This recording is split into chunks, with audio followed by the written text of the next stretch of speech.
ধুরাইয়ের বিবাহের আয়োজন। রোজগারের অবস্থা দিন দিন খারাপই হচ্ছে ততমাদের। ধান কাটনির ধান আর কতদিন চলবে? খাপড়ার বাড়ি আর নতুন করে বাবু ভাইরা করাচ্ছে না। ওই যে এক ভঙ্গবেনে ফঙ্গবেনে ঢেউ খেলানোর টিন হয়েছে, লোকে গোয়াল পর্যন্ত করতে আরম্ভ করেছে তাই দিয়ে। তা কাজ পাওয়া যাবে কোথা থেকে? এখনো অবশ্যই পুরনো খাপড়ার বাড়িগুলো আছে, তাও কতক লোকে বদলে টিন দিয়ে নেওয়া আরম্ভ করেছে বছর বছর খাপড়া বদলানোর ঝক্কি আর খরচের হাত থেকে বাঁচবার জন্য। সুদখোর অনিরুদ্ধ মুক্তার আর সাউজির তো টাকার অভাব নেই, তারা নতুন ভাড়া দেবার বাড়ি করাচ্ছিল সব ওই ঢেউ খেলানো টিনের। তাদের দুজন ভাড়াটের মাথায় গোসাই ভর করেছিলেন জৈঠ মাহিনার দুপুরে আমাদের রুজি মারবার জন্য বটে। কাঁচা আম পোড়া খাইয়ে কোনো রকমে তো তারা সেরে উঠল, কিন্তু তারপর আর কেউ টিনের বাড়িতে থাকতে রাজি নই। তাই তো এখন আবার সব বাড়ি টিনের ওপর খাপড়া। টিন তো আর বছর বছর পাল্টাতে হবে না, তবু মন্দের ভালো। এই হলো কি দুনিয়ার! দিনে দিনে সব বদলে যাচ্ছে। আগে দেখেছি কদু কুমড়োর গাছে বাবু ভাইরা বাড়ির চাল ভরে থাকতো, আর বাবু ভাইদের ছেলেরা 24 ঘন্টা খাপড়াগুলো মটমট করে গুঁড়ো করে কদু কুমড়ো পারতো। আজ সে গাছ পোতাও নেই, সে ছেলেগুলোও বদলেছে। ছেলে তো ছেলে, দুনিয়াটাই বদলে যাচ্ছে। সেরকম বৃষ্টি কোথায় হয় আর? যেমন আগে হতো, যতক্ষণ তাতমারা গিয়ে চাল মেরামত না করে দিত ততক্ষণ বাবু ভাইরা সকলে খাটের তলায় বসে থাকতো। সেরকম বড় বড় পাথুল ও পড়ে না আজকাল, সেরকম খাপড়া গুঁড়ো করা পাথুল। আগে 12 মাসে মরণাধারে জল থাকতো, এখন বছরে 6 মাসও থাকে না। কুয়ো খোঁড়ানো আর কুয়ো পরিষ্কার করা রোজগারেরও ওই হালত। বাড়ি বাড়ি বম্মা বসেছে আজকাল। বাবু ভাইদের বলতে গেলে বলে বম্মা বসাতে খরচ কুয়ো তৈরি করার খরচের চাইতে কম। বাবু ভাইরা সব তাদের বাপ ঠাকুরদার চাইতেও বুদ্ধিমান হয়ে উঠেছে। পয়সা আছে তোদের, যা বোঝাবি বুঝে যাবে, কিন্তু বুঝলেই কি পেট ভরে? রতিয়া ছড়িদারের দরকার টাকার, ওদিকে তো রোজগারের ওই অবস্থা, তার উপর পঞ্চায়েতও কম মামলা আসছে। ভোজে খরচ করার পয়সা থাকলে তবে তো লোকে পঞ্চায়েতে মামলা আনবে। তাই ছুরিদার আসে রাবিয়ার সঙ্গে গোটা কয়েক কাজের কথা বলতে। ঢোড়াইটা রামিয়ার সঙ্গে বিয়ে দেওয়াতে পারলে কিছু রোজগার হতে পারে দুজনেরই। চলে এই 8 আনা। রবিয়া বলে, তা কি করে হবে? এ কি অন্ধকে লণ্ঠন দেখাচ্ছ? আমি মেয়েটাকে এতদিন থেকে খাওয়াচ্ছি, 10 আনা 6 আনা হলেই কাফি। ধান কাটনিতে তোর বউয়ের সঙ্গে মেয়েটাকে জুটিয়ে দিয়েছিল কে? পঞ্চদের মতো করাতে পারবি এই বিয়ের পক্ষে? সে সময় দরকার হবে ছুরিদারের। মহতো আবার গা বিগড়ে আছে মেয়েটার ওপর। রবিবারে পঞ্চায়েতি, মনে আছে তো? রবিয়া জানে যে কথায় ছুরিদারের সঙ্গে পারা শক্ত। সে ছড়িদারের দেওয়া শর্তে রাজি হয়ে যায়। টাকাওয়ালার লোকের বিরুদ্ধে পঞ্চরা যেতে পারে না, এইসব সবাই জানে। রবিবারে পঞ্চায়েতের ভিতরে মহতো পর্যন্ত বিয়ের প্রস্তাবের বিরুদ্ধে কথা বলতে সাহস পায় না। কেবল ভোজের সম্বন্ধে কথা হয়। মহতোর সম্মান রাখবার জন্য নায়েবরা ঠিক করে দেয় যে রবিয়া এখনই গিয়ে মহতো গিন্নির গোড় লাগবে। লোটা নিয়ে ময়দানে যাবার কথাটা কেউ তোলেই না। ভাবি পুতহুর নির্লজ্জতার কথা উঠিয়ে আজ আর তারা বাওয়ার মতো একজন লোকের মাথা হেট করতে পারে না। বাবা ভেবেছিল যে আর 2-4 মাস যাক, কিন্তু রবিয়া টাকার দরকার এখনই। সে বলে ভাদ্রেতে দেবে নাকি বিয়ে, পুরুব মল্লুকের বেঙ্গার শাদি। বাবা লজ্জিত হয়ে মাথা নাড়ে, না না তা বলছি না, তবে থাকবার ঘর তুলতে হবে তো। সে আর কি, 7 দিনের মধ্যে সব হয়ে যাবে। সত্যি 7 দিনের মধ্যে সব তৈরি করে দেয় ঢোড়াইয়ের তাতমাটুলি আর ঢাঙরটুলি 2 জায়গায় বন্ধুরা মিলে। বাবার ইচ্ছা উঠোনের মধ্যে একটা পাতকুয়ো থাকুক, প্রত্যহ স্নান করার অভ্যাস রামিয়ার। ছড়িদার চটে যায় তার চাইতে বলো না কেন বাড়িতে পায়খানা তৈরি করবে চেয়ারম্যান সাহেবের বাড়ির মতো। বাবা কিন্তু নিজের জিদ ছাড়ে না। কুয়ো এখন না করলে বর্ষাতে করা যাবে না। আচ্ছা আচ্ছা কুয়ো হয়ে যাবে বুড়ো এতবারই ব্যাপারটি নিষ্পত্তি করে দেয়। ঢাঙররা ঢোড়াইয়ের ঘর তুলতে সাহায্য করে। রবিয়া ঢোড়াইকে বলে, আবার ওগুলোকে ডাকছিস কেন ঢোড়াই?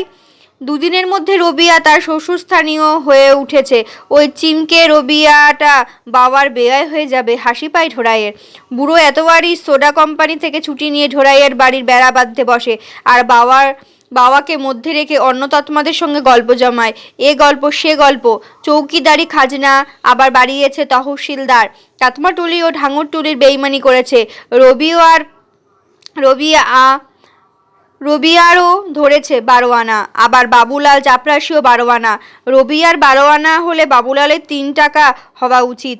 নিশ্চয়ই টাকা খেয়েছে তহসিলদার। শনিচড়াই কি করেছে জানো? লিখে দিয়েছে যে বছরের শেষে খরচ খরচা পর ওর 50 টাকা বাঁচে। ঝুঠা কোথাকার, এর কিছু প্রতিকার হওয়া দরকার। রবিয়া বলে, ঠিক বলেছ এতবারই, তহসিলদারটা আমার পেছনে থেকে লেগেছে জানি না, একটা বাকি খাজনার ডিগ্রিও করিয়েছে আমার খেলাপে। অত বড় টাট বাঁধিস না ঢোড়াই, গল্পের মধ্যে সবদিকে নজর আছে এতবারির। বিচে কলার গাছ পোতার জন্য পেছনে একটু একটু জায়গা থাকবে। সকলের মনে পড়ে বাড়ির সঙ্গে একটু আবরুর দরকার হবে রামিয়ার। ঢোড়াই নিজের কুয়োর পাট বসায়, মাটি আনতে ছোটে, বড় আস্তে আস্তে কাজ হচ্ছে, আর তর্স হয়েছে না তার। সে ভাবে বাড়ি তৈরি করার সময় একবার রামিয়াকে এনে দেখাতে পারলে হতো।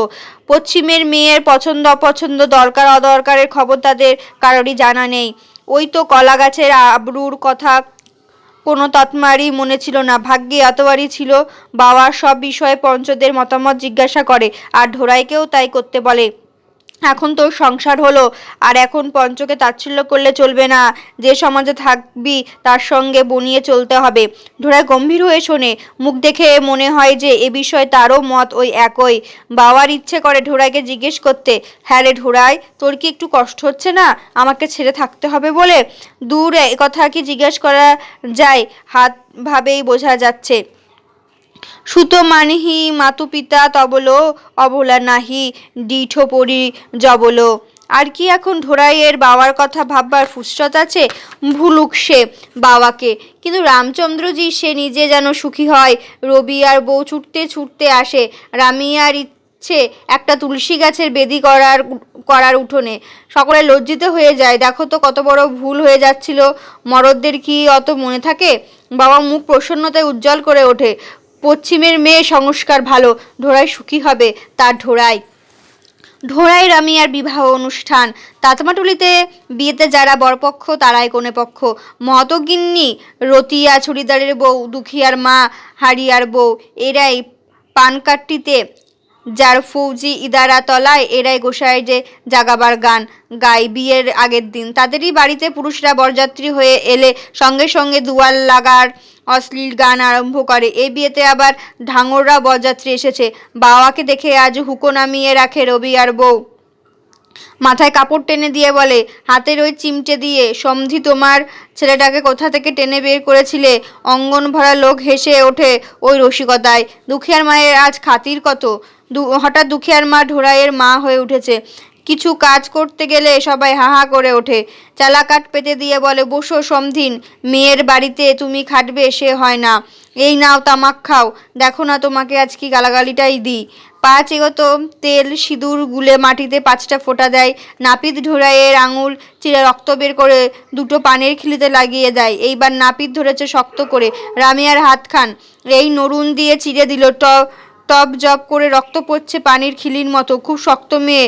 যাই হোক, এ পর্যন্ত যত মেয়ের বিয়ে দেখেছে ঢোড়ায়, ছোটবেলায় সকলে এই সময় ভয়ে চোখ বুজে ফেলে।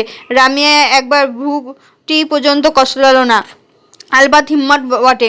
রক্ত দেওয়া পানির খিলি ঢোড়ায় খাওয়ায় রামিয়াকে। রামিয়া দিব্যি কচমচ করে চিবোয়। রবিয়ার বউ ইশারা করে, অত হ্যাংলাপনা করে চিবোস না, লোকে পেহা বলবে। ঢোড়াইয়ের মুখে পান দিয়ে দেয় রামিয়া। ঢোড়াই ভকতের রক্তের কথা ভেবেই গা ঘিনঘিন করে। নোনতা নোনতা লাগে খেতে। সামুয়াটা আবার রামিয়াকে বলেছে নোনতা মেয়ে। চমৎকার মানিয়েছে রামিয়াকে লাল শাড়িতে। কাপড়টা পছন্দ করেছে বাবা নিজে, লালের ওপর হলদে ফুল। শিরুমলের দোকানের কাপড় ভারী টেকসই, দামও নেয় পুরো 3 টাকা 12 আনা। বরকনে দুজন মিলে উকলিতে ধান ভাঙে, পাশাপাশি দাঁড়িয়ে দুজনে দুহাত দিয়ে সমারটাকে ধরেছে। মহতগিনি ঠাট্টা করেন, সব দেখে যাচ্ছি, বরকনেকে মেহনত করতে দিচ্ছি না।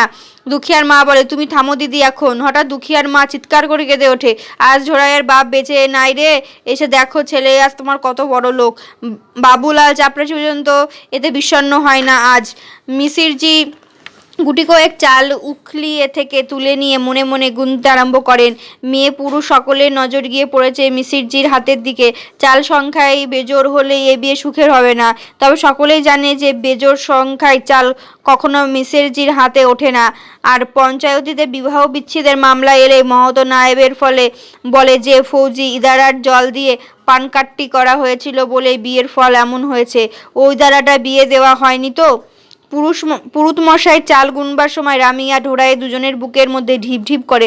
ঢোড়ার সঙ্গে সঙ্গে গুনে যায় মনে মনে 1 2 3 4 5 6 7 8 9। ঢোড়াইয়ের ভয়ে বুক শুকিয়ে যায়। মারোয়ার চাটাইটা যেন পায়ের নিচ থেকে সরে যাচ্ছে। মিসিরজি সকলকে বলেন যে চাল উঠেছে 10টা, জোড়া সংখ্যা, এ বিয়ে খুব সুখের হবে। ঢোড়াই স্বস্তির নিঃশ্বাস ফেলে বাঁচে যাক, তার বোধহয় গুনতে ভুলই হয়েছিল। রামায়ণ পড়া মিসিরজির মতো তাড়াতাড়ি সে গুনতে পারবে কোথা থেকে, তাই একটা কম গুনেছিল সে। এইবার মহত রামায়ণ থেকে ছড়া কাটবার কথা। কোথায় মহত? তার বলা শেষ না হলে তো মিসিরজি নিজের ছড়াটা বলতে পারে না। চিরকালের এই নিয়ম মহত ঢুকছিল বসে, সে নেশার আমেজে আছে এখন। হঠাৎ চমকে উঠে হড়বড় করে বলে ফেলে, সব লঞ্ছন সম্পূর্ণ কুমারী হই হইহি সমতত পিহহি পিয়ারি। সব সুলক্ষণ আছে মেয়ের, এ চিরকাল পুরুষের পিয়ারি থাকবে। এবার মিসিরজি বলে, সদা অচল এহি কর ওহি বাতা, এহি তেজসু পই হইহি পিতু মাতা। এর এওতে অচল থাকবে, এর জন্য এর বাপ মার নাম হবে। বাবার বুকের ভিতরটা টনটন করে ওঠে। বহুদিন পর আজ দুখিয়ার মাকে ঢোড়াইয়ের খুব ভালো লাগে। চোখের জল ফেলছে তার বাবার জন্য, যে বাবার কথা ঢোড়াই জীবনে একদিনও ভাবেনি। বাবাও দুখিয়ার মায়ের ছেলের ওপর এই নতুন টান দেখে মনে মনে খুশি হয়। হাজার হলেও মা যাক, ঢোড়াইয়ের বউটাকে একটা ডাকবার লোক তবু হলো। নাপিত চিৎকার করে, কোথায় গেলে দুই সমধি? উখলির ধান বাবা এক মুঠো দেয় রাবিয়াকে, আর রাবিয়া এক মুঠো ধান দেয় বাবার হাতে। সঙ্গে সঙ্গে মেয়েদের একটানা গান আরম্ভ হয়ে যায় দুখিয়ার মাকে লক্ষ্য করে। এ বুজরুকি রাগ সমধিন বল ছেলের বাপটিকে উর্দি পরা চাপরাশি, না ল্যাঙট পরা সন্ন্যাসী, না অন্য কোনো নাগর ছিল বলেই ফেল ছাই। খুশুর ফুসুর কর কেন? অন্য কোনো নাগর বুঝি ভাট বনেতে লুকিয়ে আছে? এ গানে দুখিয়ার মা, বাবা, বাবুলাল সকলে আর 10 জনের মতো হাসে। ঢোয়ে লজ্জা করে। রামিয়া জন্মের ইতিহাসও সে শুনেছে, তবু মনে হয় সে যেন রামিয়ার কাছে মর্যাদা একটু ছোট হয়ে গেল। রামিয়ার গলার উপরটা নড়ছে, নিশ্চয়ই মনের আনন্দে পানের রস গিলছে। মেয়েদের গানের লক্ষ্য গিয়ে পড়ে ঢাঙর বরযাত্রীর ওপর। কর্মা ধর্মা চাঁদনি রাতে পাটের ক্ষেত নড়ছে কেন? এতবারই সাদা মাথায় চাঁদের আলো পড়ছে কেন? বড্ড বেশি নড়ছে যেন। মাহতো বলে, এতবারই শুনছো তো? তাতমা ঢাঙর সকলে একসঙ্গে হেসে ওঠে। এই বিয়ের হিড়িকে ঢাঙর তাতমা 2 টোলার ইতিহাসে এই প্রথমবার যেন একটু কাছে আসে। এই দুর্দিনের রোজগারের অসুবিধে, তহসিলদারের সাহেবদের বেইমানি, আরও অনেক জিনিস হয়তো এর মধ্যে আছে, কিন্তু ঢোড়াইয়ের বিয়েকে উপলক্ষ করে এটা সম্ভব হয়েছে। ঢাঙরটুলির অভিসম্পাদ। হাসি খুশি ভরা ঢাঙরটুলিতে হঠাৎ অমঙ্গল আর আশঙ্কার ছায়া ঘনিয়ে আসে। শনিচড়া বাঁশঝাড়টায় ফুল ধরেছে, প্রথমে কেউ লক্ষ্য করেনি। আকলুর মা বুড়ি কি করে ঝাপসা চোখে এই ঠাকুর করলো কেউ ভেবে পায় না। সাদিকিয়ার লোকে যায় তার কাছে সলা পরামর্শ করতে। সেবার বীরসার যখন বায়ের অসুখ হয়, তখন রেবুনিগুনি রুগীর বিছানার পাশে 21টি পান সারি সারি সাজিয়ে যখন চোখ বুজে মন্ত্র পড়ছিল, তখন বুড়ি মিটমিট করে হাসছিল। তারপর কলার পাতায় তেল সিঁদুর গুনে গুনির সম্মুখে রেখে দেয়। গুনি চোখ খুলে সিঁদুরের ফোঁটা দেয় মাটিতে। যে রেবো গুনিকে সিঁদুরের কথা মনে করিয়ে দেয়, সে আর বাঁশের ফুলের খবর পাবে না। এত বড় অমঙ্গলের সূচনা ঢাঙরতলিতে আর কখনো আসেনি।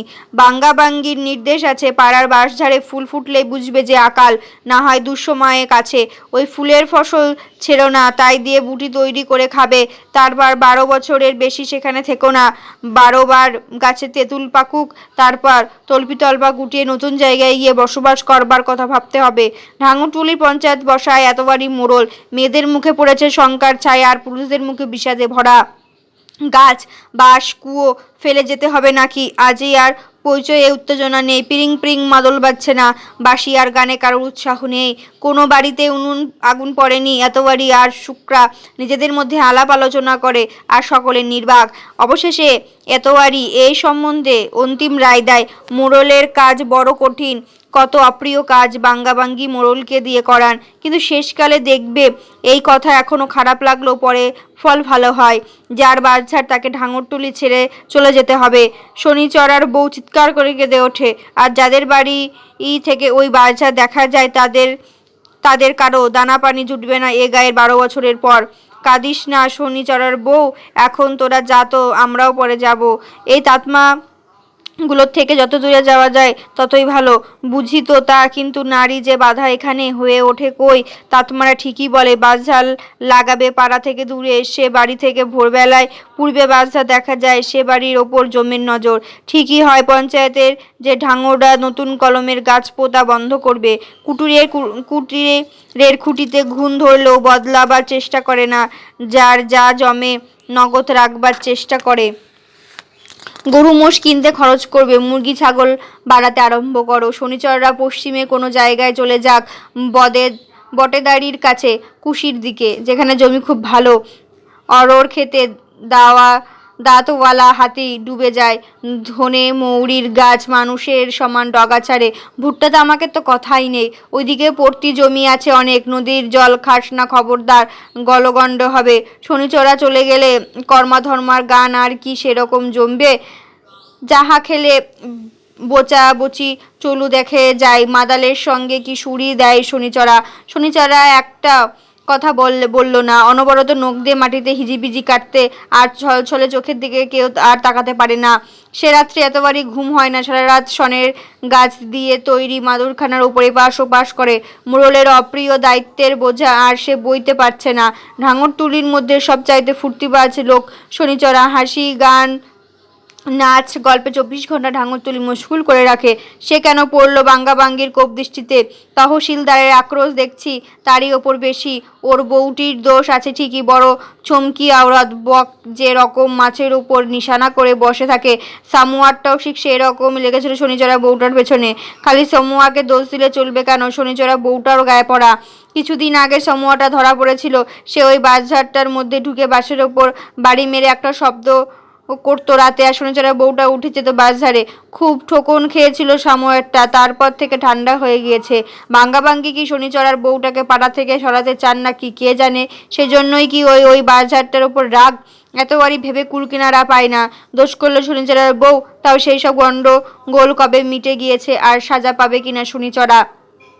ঠক ঠক শব্দটা কানে আসছে কিছুক্ষণ থেকে, হাতুড়ি ঠোকা প্যাঁচার ডাক নয়তো?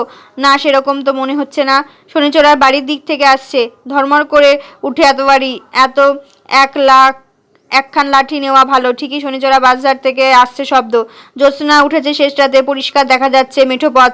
এতবারই আস্তে আস্তে বাজার দিকে এগিয়ে যায়। একটা আওরত গিয়ে ঢোকে সেই বাজারে। দূর থেকে এতবারই দেখে, মেয়ে মানুষ বলেই তো মনে হয় আজ আর সাময়ের রক্ষা নেই। পাটে পেটে ঢুকছে এতবারই বাসের ঝাড়ঝাড়ের মধ্যে। তা হাতে লাঠির বাগিটা ধরেছে শক্ত করে, কিন্তু সে শব্দ থামছে না। বাঁশ কাটার শব্দ বলে মনে হচ্ছে। হুড়মুড় করে শব্দ করে এতবারই কাছের একটা বাঁশ মাটিতে পড়তে পড়তে কিসে যেন আটকে যায়, বোধ হয় অন্য একটা বাঁশে। সবগুলো কাটে, সবগুলোকে, একটাও রেখো না। পরিষ্কার শনিচড়ার বউয়ের গলা। বাঁশের ঝাড় একেবারে নির্মূল করে কেটে ফেলে দেবে শনিচড়া। আর কার ওপর সে তার আক্রোশ অভিমান দেখাবে? আগাছার মতো গা থেকে উপরে ফেলে দিচ্ছে সকলে। তাই রাতের আধে স্বামী স্ত্রী দুজন এসেছে এখানে। চোখের কোণে জল আসে বুড়ো এতবারই। সে আবার পা টিপে টিপে ফিরে আসে নিজের ঘরে, কোনো সাড়া না দিয়ে। ঢোড়াইয়ের নিকট মাহাতোর আবেদন। ঢোড়াইয়ের ইচ্ছে রামিয়াকে রোজগার করতে না দেওয়া, দুঃখীয়ার মায়ের মতো। অন্য তাতমানিদের মতো রামিয়া বাবু ভাইদের বাড়ি তাল কুল এই হেলেঞ্চার শাক বেচতে যাবে, সে ঢোড়াই পছন্দ করে না। সব সে বোঝে। টামুয়ার মতো বদলোকগুলোর চোখের দিকে এক নজর তাকিয়ে রোজগার দিয়ে বউকে বেড়ার ভিতরে রাখা চলে না। বাবা সে কথা জানে। কি করবি ঢোড়াই? বাবার ইচ্ছে ঢোড়াই একদিন মুদিখানা দোকান খুলুক। কি জবাব দিস না যে ঢোড়াই কথা ভেবেছে? রামিয়ার সঙ্গে কত গল্প হয়েছে এ নিয়ে। রামিয়া পয়সা আর আনা জুড়ে সেই দিন সর্ষের তেল, রিঠে আর খৈনির হিসাব করে দিল। দোকান চালানোর রামিয়ার মদদ করতে পারবে ঠিকই, কিন্তু আওরাত সাহায্য নিয়ে রোজগার। যেমনই মরদ ঢোড়াইকে পাওনি, তারপর 1 কুড়ি লোক 24 ঘন্টা তার দোকানে ফষ্টি নষ্টি করবে। ওই সময়টা পর্যন্ত সেসব চলবে না। পানবিড়ির দোকান থাকলে তো দোকান করতে হয় জিরানিয়াতে। বাবারও হঠাৎ মনে পড়ে যে সেদিন যখন সে অনিরুদ্ধ মুক্তারের সঙ্গে কাছারির মুন্সিখানায় গিয়েছিল, সেখানে কে যেন বলাবলি করছিল মাতমাঝির কথা। আবার নাকি একটা হুল্লা হতে পারে সেই বারকার মতো। তাদের সব কথা বাবা বোঝেনি, তবে বুঝেছে যে এবার তামাশা জমবে আরও বেশি। দরকার কি এই সময় পান বিড়ির দোকান করে? তাহলে ভাড়ার গরু গাড়ি চালা ঢোড়াই, ভাড়ার মাল বোঝাই করে যখন ইচ্ছে যাও, যখন ইচ্ছে ফেরো। বাড়ির দুয়ারে বলদ জোড়া বাঁধা থাকবে, ইয়া তাজা তাজা শিঙে তেল লাগানো বলদ। বটহি রাস্তা থেকে তাকিয়ে দেখবে পাড়ার লোক হিংসে ফেটে পড়বে, লোকে সমীহ করবে। পথের মাঝে গরুর গাড়ি আড়াআড়ি করে রেখে দাও, মরদরা পর্যন্ত গাড়ির নিচ দিয়ে যাবে। রাখুক তো দেখি কেউ গাড়িটা সরিয়ে একপাশে, কারোর হিম্মত হবে না। বাড়ির সম্মুখে ঘুটের পাহাড় দেখে লোকের চোখ টাটাবে। শেষ পর্যন্ত ঢোড়াইয়ের গাড়ির বলদ কেনাই ঠিক হয়। ভিকনাহা পট্টির মেলা থেকে পাড়া আবার সরগরম হয়ে ওঠে। দেখতে দেখতে হয়ে উঠল কি তাতমাটুলি। বড় যখন হয় তখন এমনি করেই হয়, এবেলা ওবেলা বাড়ে। একেবারে বাবুলালের সমান হয়ে গেল ঢোড়াই। দুখিয়ার মান নিত্য এসে কানিয়ার সংসার তদারক করে যায়। দুখিয়া আটা পর্যন্ত ভাবির ফরমাস খাটে। রমিয়ার কাছে আসে না, কেবল ফুল ঝরিয়া। ডাকতে গিয়েছিল রামিয়া, তাও আসেনি। দুহাত দিয়ে মুখ ঢেকে কেঁদে ফেলেছিল। বিনা কাজে মহাতোর কারো বাড়ি যাওয়া নিয়ম নয়, তার পদমর্যাদা বাঁধে। সে শুধু একদিন ঢোড়াইয়ের বাড়িতে এলো নতুন বলজ্জোড়া দেখবার ছুতো করে। মহতো তার দুয়ারে। ঢোড়াই কি করবে ভেবে পায় না। রামিয়া তাকে উঠোনে নিয়ে গিয়ে বসায়। পাড়ার লোকেরা বাড়ির বাইরে জটলা করে, নিশ্চয়ই ফের ঢোড়াইটা কোথাও একটা কি কাণ্ড বাঁধিয়েছে, না হলে কি আর মাহাতো এসেছে অঙ্গনে? পশ্চিমে মেয়েটা আবার কিছু করেনি তো? রামিয়া মহাতোকে পা ধোয়ার জল দেয়। মশলা বাটার জন্য দুখিয়ার মা যে 2 টুকরো পাথর দিয়েছে তাদের সুপুরি ভেঙে দেয়। মহাতো যতটা খুশি হয় তার চেয়ে আশ্চর্য হয় বেশি। তাতমাটুলির লোকেরা এসব পশ্চিমে তদরত এই অভ্যস্ত নয়, অথচ মহাতো একটা কথা প্রকাশ করতে চায় না। তাড়াতাড়ি পা ধোবার জলটা খেয়ে সুপরি কয়টা মুখে ফেলে। রামিয়া ফিক করে হেসে ফেলায়। মহাতো বলে, এরকম হাসি তো চাই, কিন্তু অঙ্গনের বাইরে গিয়ে নয়। এ কি মুঙ্গেরিয়া তাতমাদের সিঁড়িতে চড়া মেয়ে পেয়েছে? আমার কৌনৌজি তাতমার ঝোটাহার মদ তারি পর্যন্ত আঙিনায় বসে খাবে, কলালিতে নয়। এই আমার গুদরের বউকে দেখো না, তারি খাওয়ার পর একদিন কেউ তার চোখে জল দেখতে পেয়েছে? বাড়ির লোকেও না। কিন্তু বেচারি এখন মুশকিলে পড়েছে ভারী। জানোই তো আজকালকার রোজগারের বাজার। আমি আর গুদরের মা তোমাকে তো নিজের বেটা বলেই মনে করি। তোমার ওই গ্যাং এর কাজটা গুদরকে পাইয়ে দাও, তুমি তো ছেড়েই দিলে। ঢোড়া এতক্ষণে বুঝতে পারে কেন মহন্ত এসেছে তার বাড়িতে। আচ্ছা, আমি এতবাড়িকে বলে দেবো। ওই তো সব নামাই শনিচড়ার দল। এতবাড়ির কাছে কথাটা তুলতে সে বলে যে তা কি করে হবে, ঢাঙুরতুলির কথা তো তারা আগে ভাববে। আর একটাও জায়গাও অবশ্য খালি হবে শনিচড়াটা। কিন্তু কজনকে ঢুকতে হবে কাজ জানো? ছোটার বিরসার চাকরি দিয়েছে, তার সাহেব চলে গিয়েছে বাড়ি বিক্রি করে। সামইয়ের খুড়তুতো ভাই মানুয়ার, যেটা গির্জার ঘণ্টা বাজায়, সেটা চাকরিও টলমল। পাদ্রী সাহেবেরা জিরানিয়া থেকে চলে যাচ্ছে দমকা জেলা। বাচ্চাদের 1 পোয়া করে যে দুধ দেয় গির্জা থেকে, সেটাও যাবে সঙ্গে সঙ্গে বন্ধ হয়ে। আরও গোটা কয়েক চাকরি যাওয়ার ফিরিস্তি দেয় এ তোয়ারি। তাছাড়া সামুয়ের সাহেব তো এই গেল বলে তার মালিটিকেও তো এক জায়গায় ঢুকাতে হবে। এর ওপর আর কথা চলে না। ঢোড়াই বোঝে মহতো চটবে, কিন্তু উপায় কি? বউকা বাওয়ার অন্তর্ধান। বাবা ঢোড়াইয়ের বিয়ের পর থেকে একটু বিমনা হয়ে পড়েছে। এতদিন তবু হাতের কাজ ছিল, বিয়ের জোগাড়, ঘর তুলবার, বাস ঘরের জোগাড়, গাড়ি বলদ কেনা, এসব কাজে একরকম উৎসাহ এসে গিয়েছিল তার ঢোড়াইয়ের সংসার সে নিজে হাতে পেতে দিয়েছে। রামজি তার মাথার যে কর্তব্যের বোঝা চাপিয়ে দিয়েছিল তা বইতে ইতস্তত করেনি একদিনও। সে আর কি করেছে, যার কাজ তিনি করেছেন। তবে এতদিন ঢোড়াই ছিল, একটা অবলম্বন ছিল। এখন বড় একলা লাগে, ভিক্ষা চাইতে ইচ্ছা করে না, রামজির কথা পর্যন্ত মনে আসে না। তিনি সব দেখছেন ওপর থেকে। আত্মগ্লানিতে ঘন ঘন মিলিটারি ঠাকুর বাড়িতে যাতায়াত আরম্ভ করে। বেশিক্ষণ করে বসে রামায়ণ শুনতে। বারবার সেখানকার রাম সীতা লক্ষ্মণী মহাবীরজি এর মূরতগুলিকে প্রণাম করে। মহন্তজি প্রসাদ করে কলকাতার হাত দিয়ে অন্যমনস্ক হয়ে টান মারে, কিন্তু কিছুতেই স্বস্তি পায় না। ঢোড়াই আর রামিয়া ধরেছিল তাদের বাড়িতে খাওয়ানোর জন্য। সে রাজি হয়নি, তাই নিয়ে রামিয়া চোখের জল ফেলেছিল, কিন্তু বাবার মতে নড়চড় হয়নি।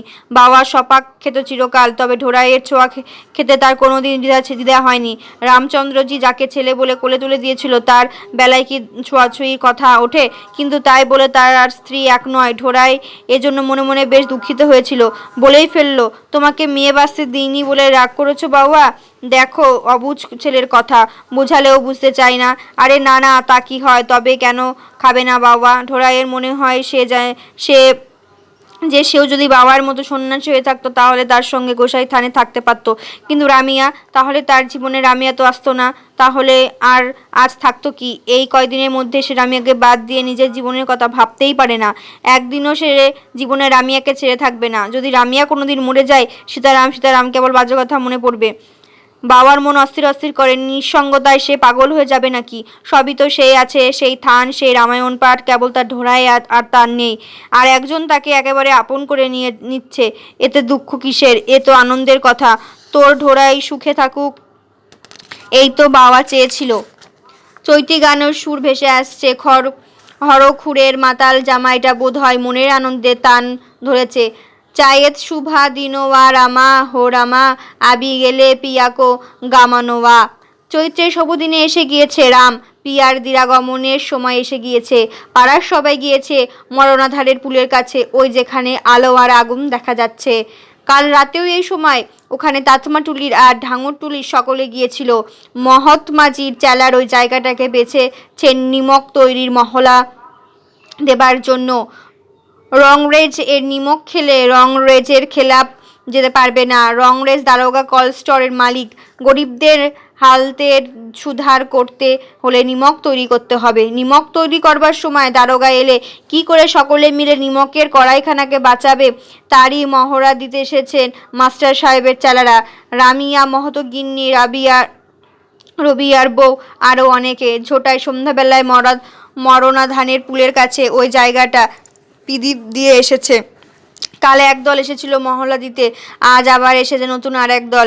এরাই সব আবার গায়ে গায়ে চলে যাবে এরপর। কিন্তু মরণাধারের কাছে থেকে যাবে একটু নতুন থান, মতমাজির থান। ঠিক সেখানটিতে আজ ঝোটাহারা সাজে পিদিপ দিয়েছে সেখানটায়। বাবা ভাবে যে সত্যি যদি ওইখানে আর একটা থান হয়ে যায়, তাহলে দাতমাটুলিদের গোসাই থানের গুরুতেও কিছুটা টান পড়তে পারে। কাল সে মরানা এর ধারের কাছে মাস্টার সাহেবকে দেখেছে। বাবা চিমটে কমণ্ডলি নিয়েও ঢোড়াইয়ের কথা এক মুহূর্তের জন্য ভুলতে পারে না।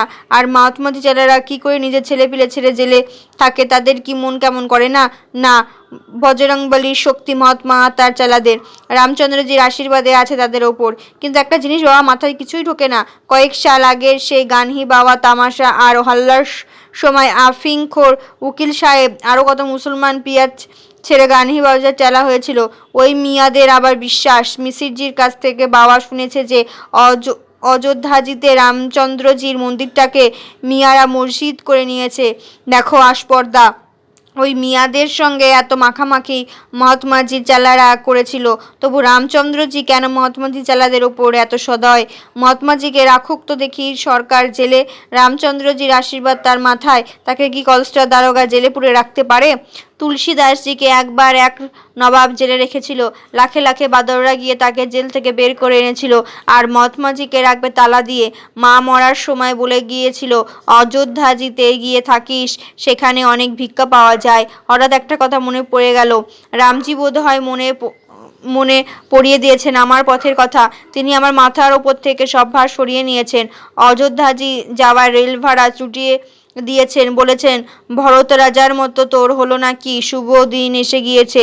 আবুহ ভাবনমা বঠোহ আঙ্গনমা, গানি দেহ পিয়াকে গামো ও নমা হো রমা।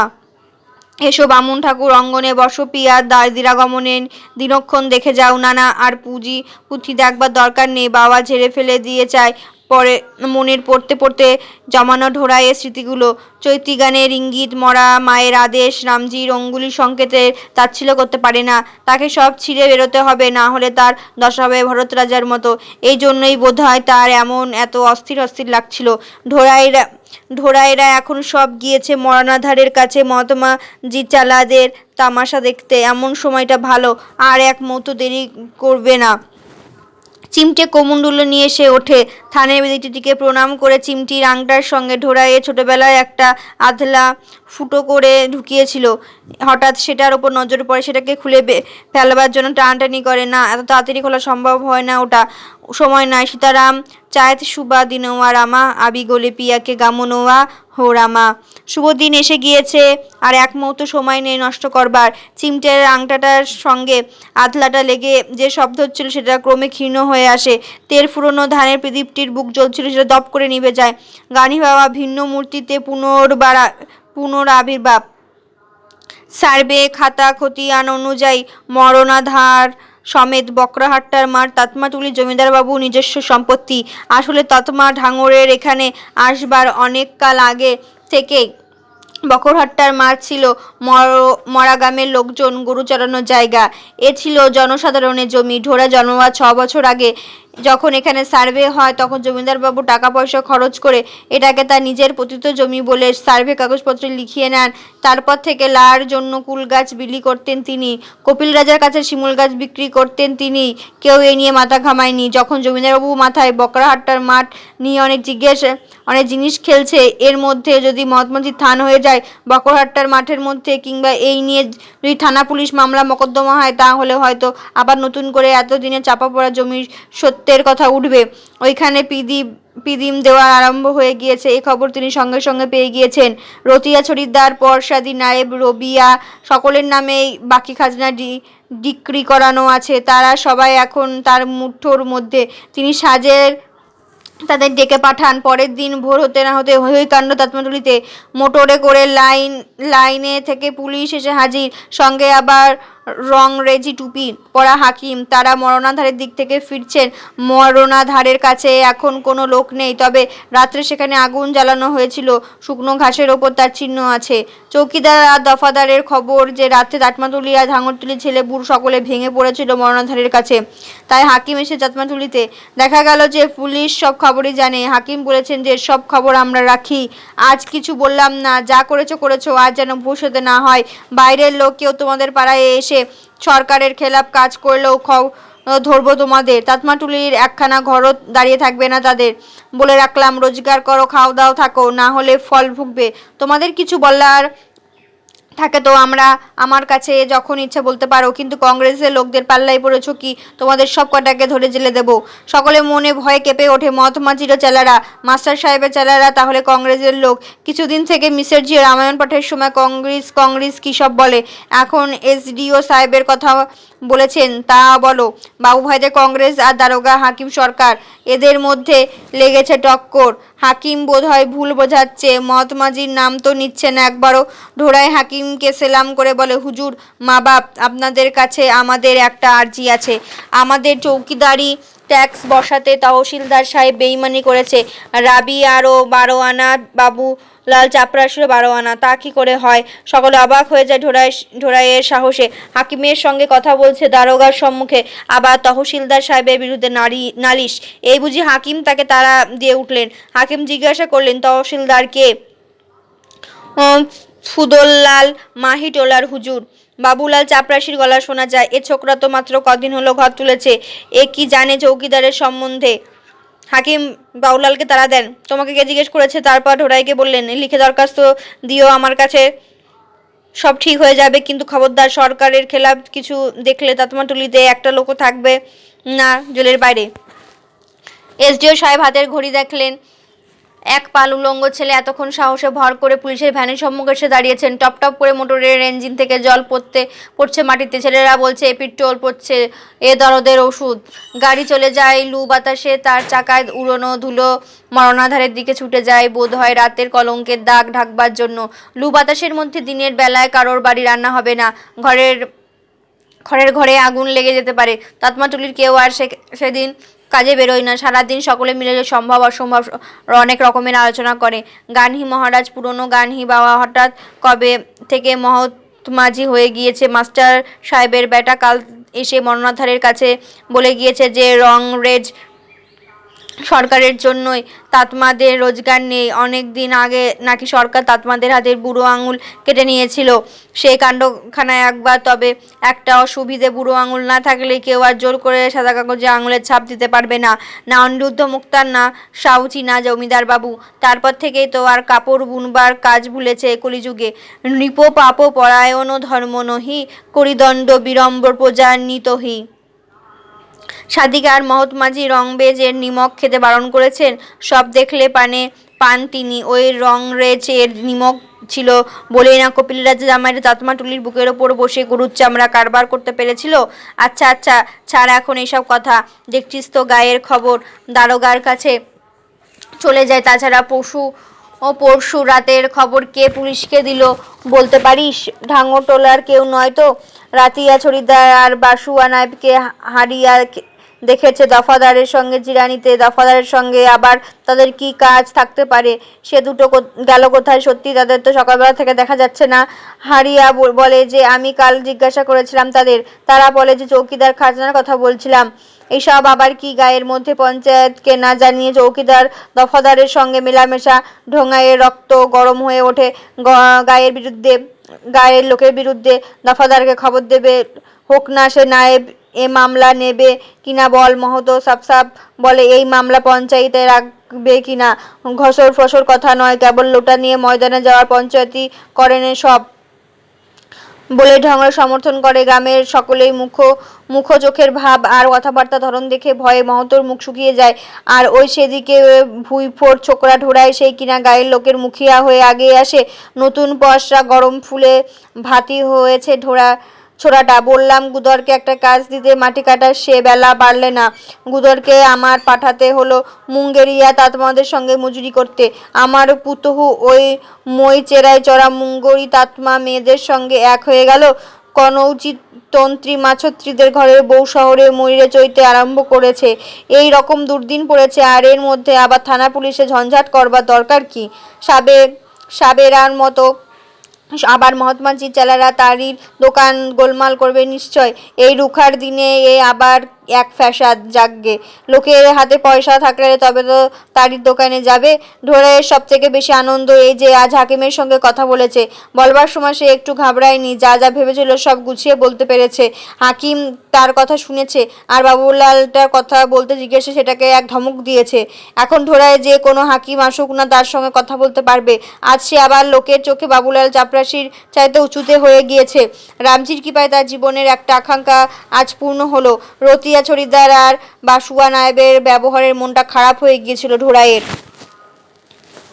সেই সব কথাই ভাবতে ভাবতে সে বাড়ির দিকে আসে। রামিয়ার সঙ্গে অনেকক্ষণ গল্প করা হয়নি।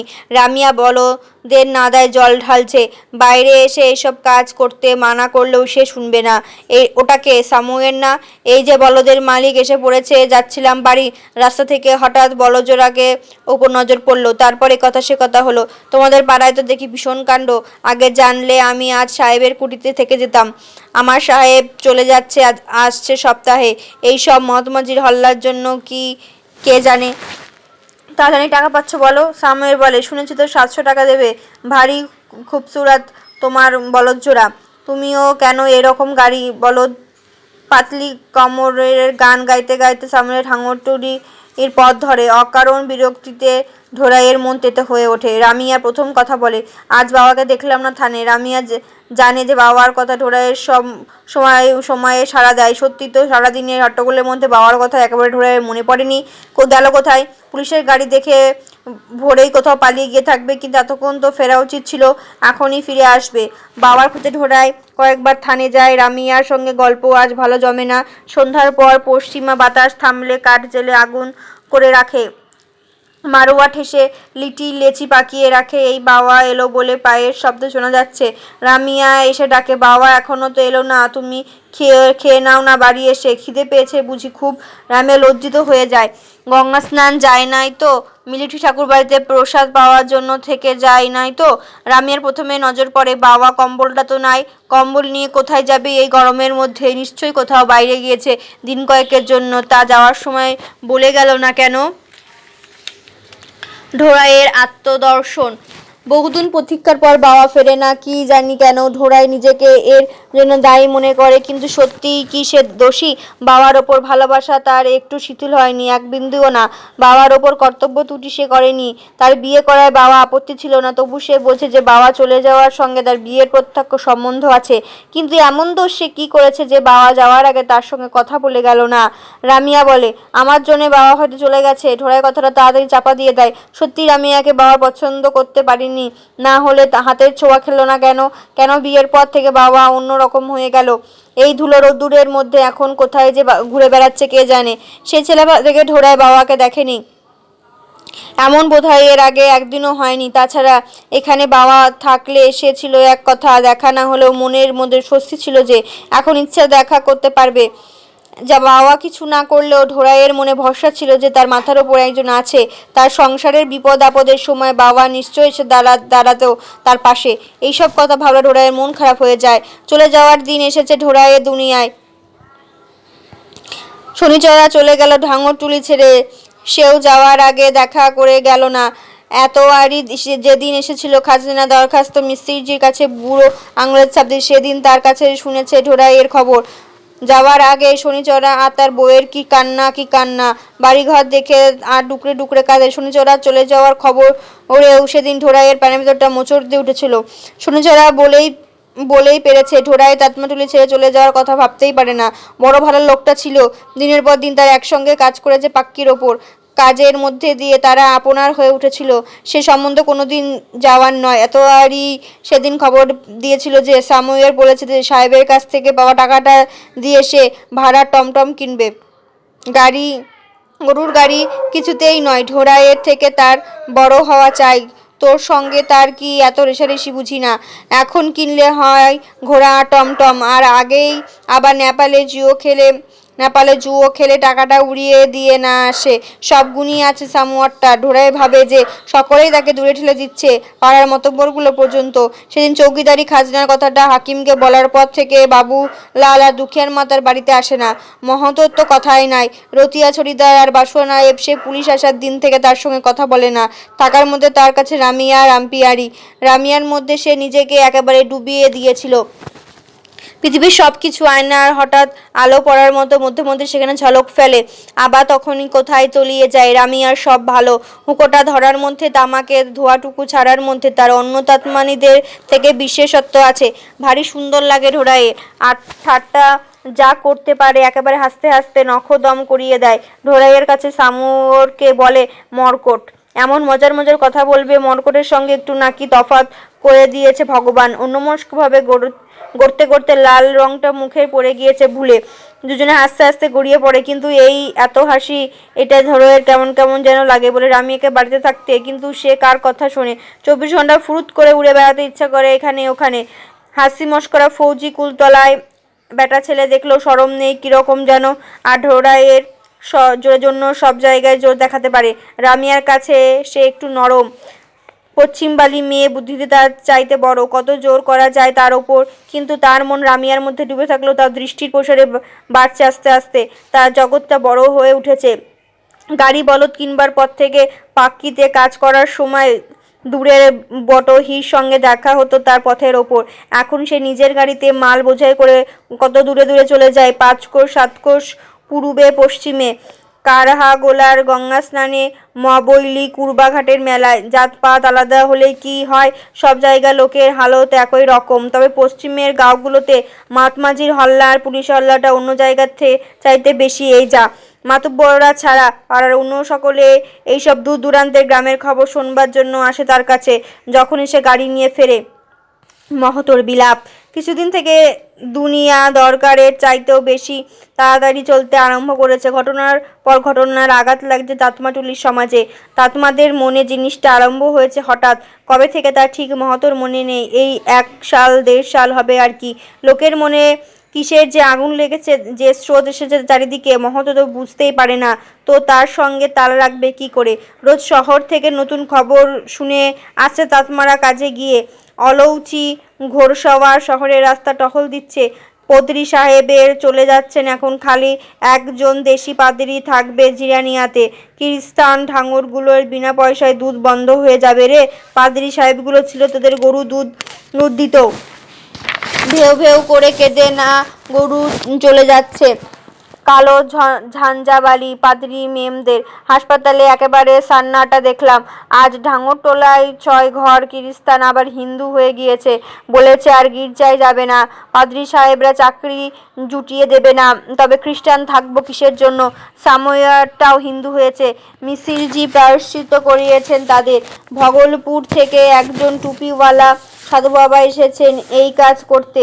প্রায় সব সাহেব চলে গেল, এবার ঢাঙর আর কিরিস্তানগুলো মজা বুঝবে। বাদ এখন বাড়িতে বসে বসে রং বেরঙের খুশবুদার ফুলের তোড়া সামুয়েরের সামসিটার রং কিন্তু চোখে ঝিকমিক ঝিকমিক করে লাগে। তহসিলদার সাহেব বলতে এসেছিল যে এবার আবার বাড়িতে বাড়িতে লম্বর লিখতে হবে লোক গোনার জন্য। সেবার তো লোক গোনবার পর গায়ের আধখানা উজাড় হয়ে গিয়েছে অশোকে, তবু মন্দের ভালো যে বেশিরভাগই মরেছিল মুসলমান। এবারে দেখো কি হয়, লোক গোনবার সময় কেউ কিছু বলিস না তহসিলদারকে, করুক গে শালা যা করতে পারে। এসডিও সাহেবের কাছে তো ওর বিরুদ্ধে চৌকিদারি দরখাস্ত দেওয়াই আছে। কি যে হলো সে দরখাস্তের তা বুঝি না।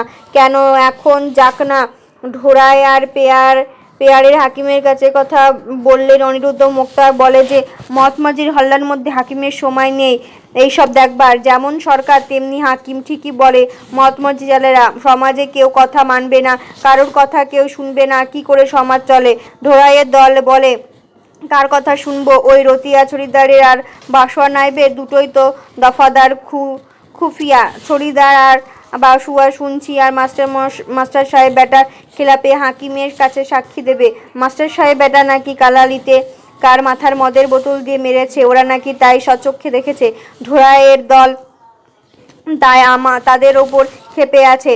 আরে রাতিয়া ছড়িদার তো কোন ছাড়, আমি মাহাতো, আমারই হাতের তেলের শিশি আনবার সময় তারা শুকে দেখেছে। বলে যে গুদরের মায়ের জন্য তেলের শিশিতে তুমি রোজ সাজে কি নিয়ে আসো সবাই জানে। এই হলো সমাজের ব্যবহার তাদের মহাতোর সঙ্গে। আমার সঙ্গে আসিস ফুটানি ছাটাতে, কর দেখি দফাদার সাহেবের সঙ্গে লড়াই, তবে তা বুঝি হিম্মত। দেওয়া দেখি ডিস্ট্রিক্ট বোর্ডের ফৌজিদারের বিয়ে, তবে বুঝবো বুকের পাটা। এই সেদিন বাবু ভাইদের কাছে কি অপ্রস্তুত হতে হলো পাড়ার লোকদের জন্য। এবার দশরায় ভগবতীর মুরাতের ঘরে ততমা ঢাঙর চামার দুসাত সকলে যেতে দিয়েছিল। বাবু ভাইরা ছেলেদের ডেকে ডেকে নিয়ে যাচ্ছিল সকলে, কেবল ছত্রিশবাবুর বুড়ো হিয়া মাই যখন পুজো চালাচ্ছিলেন তখন ছত্রিশবাবুর বেওয়া বহন একখানা ইয়াম মোটা সজনের ডাল দিয়ে দাঁড়িয়েছিলেন। যতক্ষণ বুড়ি মাইজি পুজো না হয় ততক্ষণ তাতমা ঢাঙর দুসাত কেউ এসেছে কি পিঠে ভাঙবে এই ডাল। ঢোড়াইয়ের দল বেঁধে চলে এসেছিল সেখান থেকে। বাবু ভাইদের ছেলেরা পরে তাতমা টুলিতে খোসামত করতে এসেছিল, আবার তাদের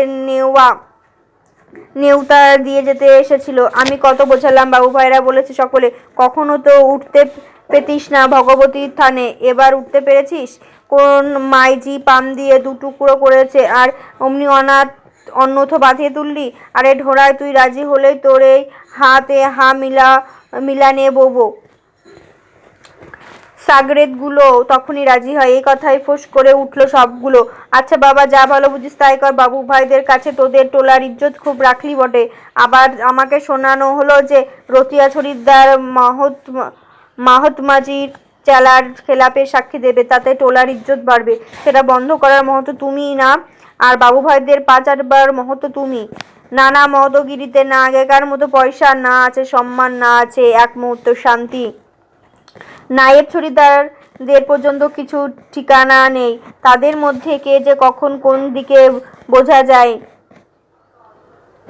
রামিয়ার সেই লোটা নিয়ে ময়দানে যাওয়ার ব্যাপারটা সবার চলে গিয়েছিল মহতের বিরুদ্ধে, সেই জন্যই মহতো সেই কথাটাই পারেনি পঞ্চায়েতে। চৌকিদার ট্যাক্সের ব্যাপারে সব নায়েব বাবু লালের বিরুদ্ধে, মকদ্দমা সাক্ষ্য দেওয়ার ব্যাপারে সব নায়েব ছড়িদার আর বাসুয়ার বিরুদ্ধে। এখন কাকে হাতে রাখবো, কাকে সঙ্গে নিয়ে চলবো? আর সমস্যা কি এটা, তাতমাতুলি থেকে লোক চলে যাচ্ছে। বতুয়ার বোনটা মুসলমানের সঙ্গে চলে গেল। হারিয়া মেয়েটার বিয়ে দিয়ে এসেছে মালদা জেলায় টাকার লোভে, আর বলেছে যে সেখানে চলে যাবে চাষবাসের কাজ করতে। আমার আমার নিজের ছেলের গুদর। সে আজ আরম্ভ করেছে মুঙ্গরিয়া তাতমা রাজমিস্ত্রিদের যোগান দেওয়ার কাজে। সেই হয়তো চলে যাবে মুঙ্গরিয়া তাতমাদের গা মারগামায়। মুঠো থেকে সব পিছলে বেরিয়ে যাচ্ছে, কাকে সে আটকাবে? এই দেখো না, ঢোড়াইয়ের দল তো আবার এক নতুন গন্ডগোল বাঁধিয়েছে। এই যে হরখুর বাপটা, যেটা ধোদলের ফুলে ভরা মাচাটার পাশে তেল মেখে ল্যাংটা হয়ে পড়ে থাকতো সারাদিন, তাকে গোসাই টেনে নিয়েছে কদিন হলো। বড় ভালো হয়েছে। তাতমাটুলির বুড়ো বুড়ির তো মরতে জানে না। ডাইনের জোর ছোট ছেলেপিলের ওপর খাটে কি না। পৈতা নেওয়ার পর থেকে ঢোড়াইয়ের দল চেঁচামেচি করছে যে তেরহোমা করবে, তিরসা নয়। বুড়ো লোক না মরলে গা শুদ্ধ লোক মাথা ন্যাড়া করার সুযোগ পায় না। এতদিনের মধ্যে এক কেবল মরেছিল বুনো মহাবীরা, তা সে সাপের কামড়ে। তাই তার কি ক্রিয়াকরম কিছু দরকার হয়নি। এইবারে এই ঢোড়াই শয়তানটাও দল গোলমাল পাকাবে 13 দিনের দিন, সেটা হতে দিচ্ছি না। কিসে থেকে কি হয় তার খবর রাখিস? এদিকে তো খুব ফরফর করিস তোরা। পিতৃপুরুষের জল চড়ানো একটু এদিক ওদিক হয়েছে কি উদ্বাস্ত হয়ে যাবে সকলে। ঘর বাড়িতে বিনা আগুন লেগে যাবে, কালো টিকার মতো দাগ হবে প্রথমে চালে, তারপরে দেখবি সেখান থেকে ধোঁয়া বেরোচ্ছে। তাদের ঘাটাস না। আগে লেজ তুলে দেখ, এরে কি বকনা, তবে না কিনবি। মহতো থই পায় না। 1 বছরের মধ্যে সে এত বুড়ো হয়ে পড়ল নাকি? যাগ্গে মরুগ্গে, যা হবার তা হবে। ওই তুম হো সন মিটাহি কি বিথি কে অঙ্কা। তোমার জন্য কি বিধাতা লেখা বদলাবে? পঞ্চায়েতি জরিমানা টাকা হিসাব চাই গায়ের লোক। আশ্চর্য, রাতারাতি বদলে যাচ্ছে তাতমাটুলি। মরণাধারের বালির মধ্যে যেন তারা পা ধরে যাচ্ছে। হঠাৎ রতিয়া ছড়িদারের বউ চেঁচামেচি করে মাথা পাড়াই করে। মহতো উঠে দাঁড়ায়। মহতো দুদণ্ড নিশ্চিন্তে হয়ে বসবার জো নেই আজকাল। নিশ্চয় ছড়িদার বউকে মারছে। আগুন টাগুনে লাগলো তো দেখাই যেত। সকলে দৌড়ে যায় রাতিয়া ছড়িদারের বাড়ি। তার বউ কুপি ধরে সকলকে দেখায় যে ছড়িদারের ভুরুর ওপর খানিকটা কেটে গিয়েছে, এখনো অল্প অল্প রক্ত পড়ছে। একটা বাসে হেলান দিয়ে বসে আছে। সে শহর থেকে ফিরছিল। একটু বেশি রাত করেই যে সে আজকাল ফেরে। এই শহরে বাইরের কপিলদেও বাবুর আমবাগানটার পৌঁছেছে, অমনি অজস্র ঢিল তার ওপর এসে পড়তে আরম্ভ করে। ছড়িদার কোনো লোককে দেখতেই পায়নি, তা চিনবে কি? তবে পায়ের শব্দ সে শুনেছে। মতমজি জেলার মাছ মাংস পেঁয়াজ রসুন খায় না, তারা কি কখনো কারোর গায়ে হাত তুলতে পারে? এই আবার এক নতুন কাণ্ড হলো পাড়ার মধ্যে। দেখিস ছড়িদার, এই আবার দফা রফা এসব বলিস না যেন। থানা পুলিশের কথা ভাবলে মহতোর বুক শুকিয়ে যায় ভয়ে। নিশ্চয়ই ঢোড়াইয়ের দলের কাণ্ড এটা, কিন্তু ঢোড়াই সকলে তো দেখছি এখানে। ছড়িদারের বউ এখনকার গলা ফাটিয়ে চিৎকার করছে, হারামির দলের সব কটাকে হাতে হাতকড়া পরাবো। বাইরে ঠুনঠুন করে ঘোড়ার গলার ঘন্টার শব্দ শুনতে পাওয়া যায়। সামুয়ারটা গাড়ি নিয়ে বাড়ি ফিরছে। এই তাতমাটুলির পথ দিয়ে সে রোজ ফেরে মদের দোকানে বন্ধ হওয়ার পর। ও তাহলে অনেক রাত হলো। চল সকলে, ছড়িদারকে ঘুমোতে দে। শেওড়া গাছের দুধ লাগিয়ে দেওয়া হয়েছে কাঠটার ওপর, কালি শুকিয়ে যাবে ঘা। তাতমাটুলিতে ডাকপিয়নের দৈত্য। হিন্দু হওয়ার পর থেকে সামুয়েলের সম্মান বেড়ে তাতমাটুলিতে। না হলে ঘোড়ার গাড়ির মালিক হলো কিরিস্তানকে কে পোছে? মহতো আর নায়েবেরা জল্পনা কল্পনা করে এই সময় তো হিন্দু ছিল ওরা। জাত কি তারও যাওয়ার জিনিস? শোন ও নহি জোরসে, সোনা জ্বালালে পরিষ্কার হয় আগের চেয়ে। লোকটাকে যত খারাপ মনে করতো সকলে আগে, আসলে সে তত খারাপ নয়। সে সকলে যখন গাড়ি নিয়ে শহরে যায় তখন মহতো, নায়েব, ছড়িদার যার সঙ্গে দেখা হয় পথে তাকে গাড়িতে চড়িয়ে নেয়। এর আগে তাতমাটুলিতে কেউ কোনোদিন জীবনে ঘোড়ার গাড়িতে চড়েছিল? তাতমা ছেলে মেয়েরাও গাড়ি চড়ার জন্য পাগল। খ্রিস্টান সামুয়েটা আজকাল সকলের সামুয়ের ভাই হয়ে উঠেছে। মহতো গিন্নি পর্যন্ত একদিন তাকে আমলকির আচার খাইয়েছে। গাড়ি নিয়ে শহরে যাওয়ার আর ফিরবার সময় সে তাতমাটুলির হয়ে যায়, আর সকলের সঙ্গে খুব আলাপ জমাতে চায় সে আজকাল। পাদ্রী সাহেবের সম্বন্ধে এমন সব রসের গল্প করে যে সকলে হেসে ফেটে পড়ে। না, তুই বানিয়ে গল্প করছিস সামুয়েল? তবে শোন আর একটা। এই বলে কালো ঘাগরা পরা পাদ্রীদের নিয়ে আর একটা অবিশ্বাস্য গল্প বলে। সে যখনই গাড়ি নিয়ে পথ দিয়ে যায় একবারে হেঁকে যায়। ঢোড়াই বাড়ি আছিস নাকি? রামে ভেতর থেকে জবাব দেয়, না, সে গরুর গাড়ি নিয়ে বেরিয়েছে সেই সকালে, এখনো ফিরবার নাম নেই। ঢোড়াই কাজে বেরিয়েছে কিনা তা বাড়ির বাইরে গাড়ি বলদ আছে কিনা দেখে বোঝা যায়। তবু তার একবার জিজ্ঞেস করা চাই জিনিসটা। মদগিনী চোখেও কেমন যেন ঠেকছে। সামুয়ের এত মাখামাখি ঢোড়াইয়ের ভালো লাগে না। মজার মজার গল্প বলে সামুয়ের যেরকম রামিয়াকে হাসাতে পারে তেমনি ঢোড়াই পারে না। এ কথা ঢোড়াই বোঝে, তার মনে মনে সংকুচিত হয়ে যায়। এই জন্য তার গল্প শুনে রামিয়া এসেছে বলে ঢোড়াইয়ের মনে পড়ে না। অথচ সামুয়েরটা এমন করে গল্প বলে যে রামিয়া শুনে হেসে গড়িয়ে পড়ে। এতটা বাড়াবাড়ি ঢোড়াইয়ের ভালো লাগে না। সামুয়েরটা ছেলেবেলা থেকে সাহেবদের ওখানে অত আন্ডা চিড়িয়া উড়িয়েছে, বোধ হয় সে কথা মনে করলে ঢোড়াইয়ের গা ঘিন ঘিন করে। রসুন হজম হওয়ার পরেও ঢেকুর রসুনের গন্ধ থাকে। আর ওই সামুয়েরটা কত অখাদ্য কুখাদ্য খেয়েছে আগে। আর কিছু ওর শরীরে এখনো নেই, আর সেটাকে নিয়ে অত মাখামাখি। রামিয়াও আবার একা একা রয়েছে। চটিদারের বাড়ি থেকে ঢোড়াই কত কি ভাবতে ভাবতে আসে। বাড়ির দুয়ারে সামনের গাড়ি থামিয়েছে হঠাৎ, আর ঘোড়ার গলার ঘুঙুরের শব্দটা আর শোনা যাচ্ছে না। রামিয়া প্রথম কথা বলে, এই শোনো, এর কাছ থেকে ডাকপিয়ন তোমাকে খুঁজছিল। ডাকপিয়ন কেন? সামুয়েল বলে, ডাকপিয়ন তাকে ঢোড়াই দাসের কথা জিজ্ঞেস করছিল শহরে। তোমার নামে মানি আটার আছে। মানি আটার? হ্যাঁ হ্যাঁ হ্যাঁ। ডাকপিয়ন আবার টাকা দেয় নাকি? ঢোড়াই কি করে ভেবে পায় না টাকা কে পাঠাবে, কত টাকা, তাও সামুয়েল বলতে পারে না। কেবল ডাকপিয়ন জিজ্ঞাসা করছিল তাই বলতে পারি। সামুয়েল চলে গেলে রামিয়া জিজ্ঞেস করে, বাবা পাঠায়নি তো? সকলেই সে কথা মনে হয়েছে। ঢোড়াই আর সামুয়েলেরও।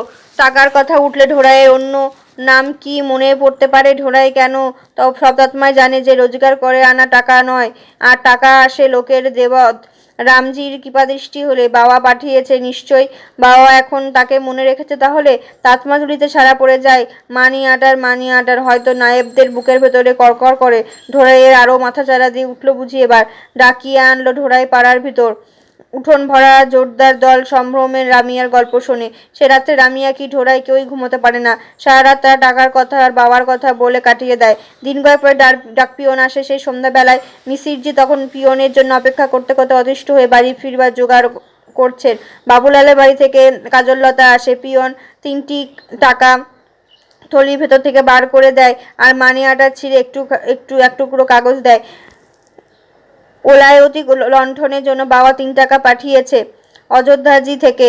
আর কিছু লেখা নেই কাগজে। বাবার হাতের ছোঁয়া চিঠি ঢোড়াই কত রকম উল্টেপাল্টে দেখে। কত ছোটবেলা তার মনে হয় যে রামিয়ার অলক্ষ্যে কাগজখানা শুকে দেখি বাবা জটার গন্ধ পাওয়া যায় কি না। তারপর সযত্নে সেখানে রামিয়া তৈরি বেনা ঘাসের কাঠাতে রেখে দেয়। মহতো বলে, বড় খরচার রাস্তা, হঠাৎ লণ্ঠন জ্বালাতে বড় খরচ। বাবা তোর ভালো করলো কি মন্দ করলো বলা শক্ত। ছড়িদার সায় দেয় যাকে জের বার করতে হবে, একে নাচিয়ে দেয় জমিদার বাবুরা। তারপর সামলাও তার খরচা। হারিয়ার ছেলে, হ্যাঁ, এইসব পঞ্চায়েত তরফ থেকে কিনে রাখবার জিনিস, তাহলে 10-এর কাজে কর্মে একটু উপকার হয়। ফুস করে ওঠে ছেলের ছোকরার দল। আরে রাখ, পঞ্চায়েতের শতরঞ্চি কিনবার কথা আমরা ছোটবেলা থেকে শুনে আসছি, আজ পর্যন্ত কেনা হলো না। আর ওলায়তি লান্টেম জ্বালিয়ে যুগীরা আর বলবাহী নাচ নাচবে পঞ্চরা। এই টাকা জরিমানা ওঠে কি হয় সে সব মতো এই প্রসঙ্গ চাপা দিতে চায়। ঢোড়াই, তাহলে একটা ভালো করে দেখে শুনে লণ্ঠন কিনিস, কাজটা বাজিয়ে নিবি ঠনঠন। আমি কি অত শত চিনি? তা তোমরা চলো না কেন? মহতো নায়েবেরা কাল সকলে বিলিতি লণ্ঠনের সওদা করে দিতে। রতিয়া ছড়িদার তার ফ্যাটা বাঁধা ভুরুর নিচে চোখটা দিয়ে মহতোকে কি যেন ইশারা করে। না না, কাল অসুবিধা হবে না আমাদের, একটা কাজ আছে। আরে ফটাফট করিস না তোরা, আমার হাঁটুর বয়সে আমার মাথার চুলটা রোদ্দুরে পাকেনি। আমাদের সরাতে চাচ্ছিস কাল সকালে হরখুর বাপের তেহরা করবার মতলবে? সেইটুকু আর বুঝি না। ঢোড়াই, তুই বরঞ্চ যা সামুয়ের গাড়িতে কাল ভোরে। ও যখন কাজে যাবে ও সাহেবদের বাড়িতে কত ওলায়তি লণ্ঠন জ্বালিয়েছে, আর ছত্রিশবাবুর দোকানের গাড়ি করে গেলে জিনিসটা দেবে মজবুত। তেরোহা তিরসার দ্বন্দ্ব। মহতোর কথা মতো ঢোড়াই সমুদায়ের সঙ্গে লণ্ঠন কিনতে যায় বটে, কিন্তু সকলে নয়, বিকালের দিকে। সকালবেলায় কি ঢোড়া যেতে পারে? বুড়োরা নিজেদের যতই চালাক ভাবুক, তারা আঙুল উঠালে ঢোড়াইয়ের দল তাদের মতলব বুঝতে পারে। যাস না ঢোড়াই, খবরদার সকালের দিকে। তাহলে পাঁচটা বুনো মোষের তাল সামলানো। 5টা কেন, ছড়িদারকেও ধর 6টা, সে আমাদের দ্বারা হয়ে উঠবে না। পরের দিন সকালে ঝগড়াঝাঁটি গালাগালির মধ্যে মাথা ন্যাড়া করবার পর্ব শেষ হয়। তাতমাদের কিয়া করম এর নাপিত পূরণকে মহৎ নায়েবেরা বারণ করে দিয়েছিল খড়খুর বাপের তেহরিতে কারোর মাথা ন্যাড়া করতে। ঢোড়াই ধরে নিয়ে আসে এ মরগামার নাপিতের ছেলেটাকে। সে ছোকরা নাপিতটা কি ঢোড়াই না থাকলে আর কারো কথা শুনতো?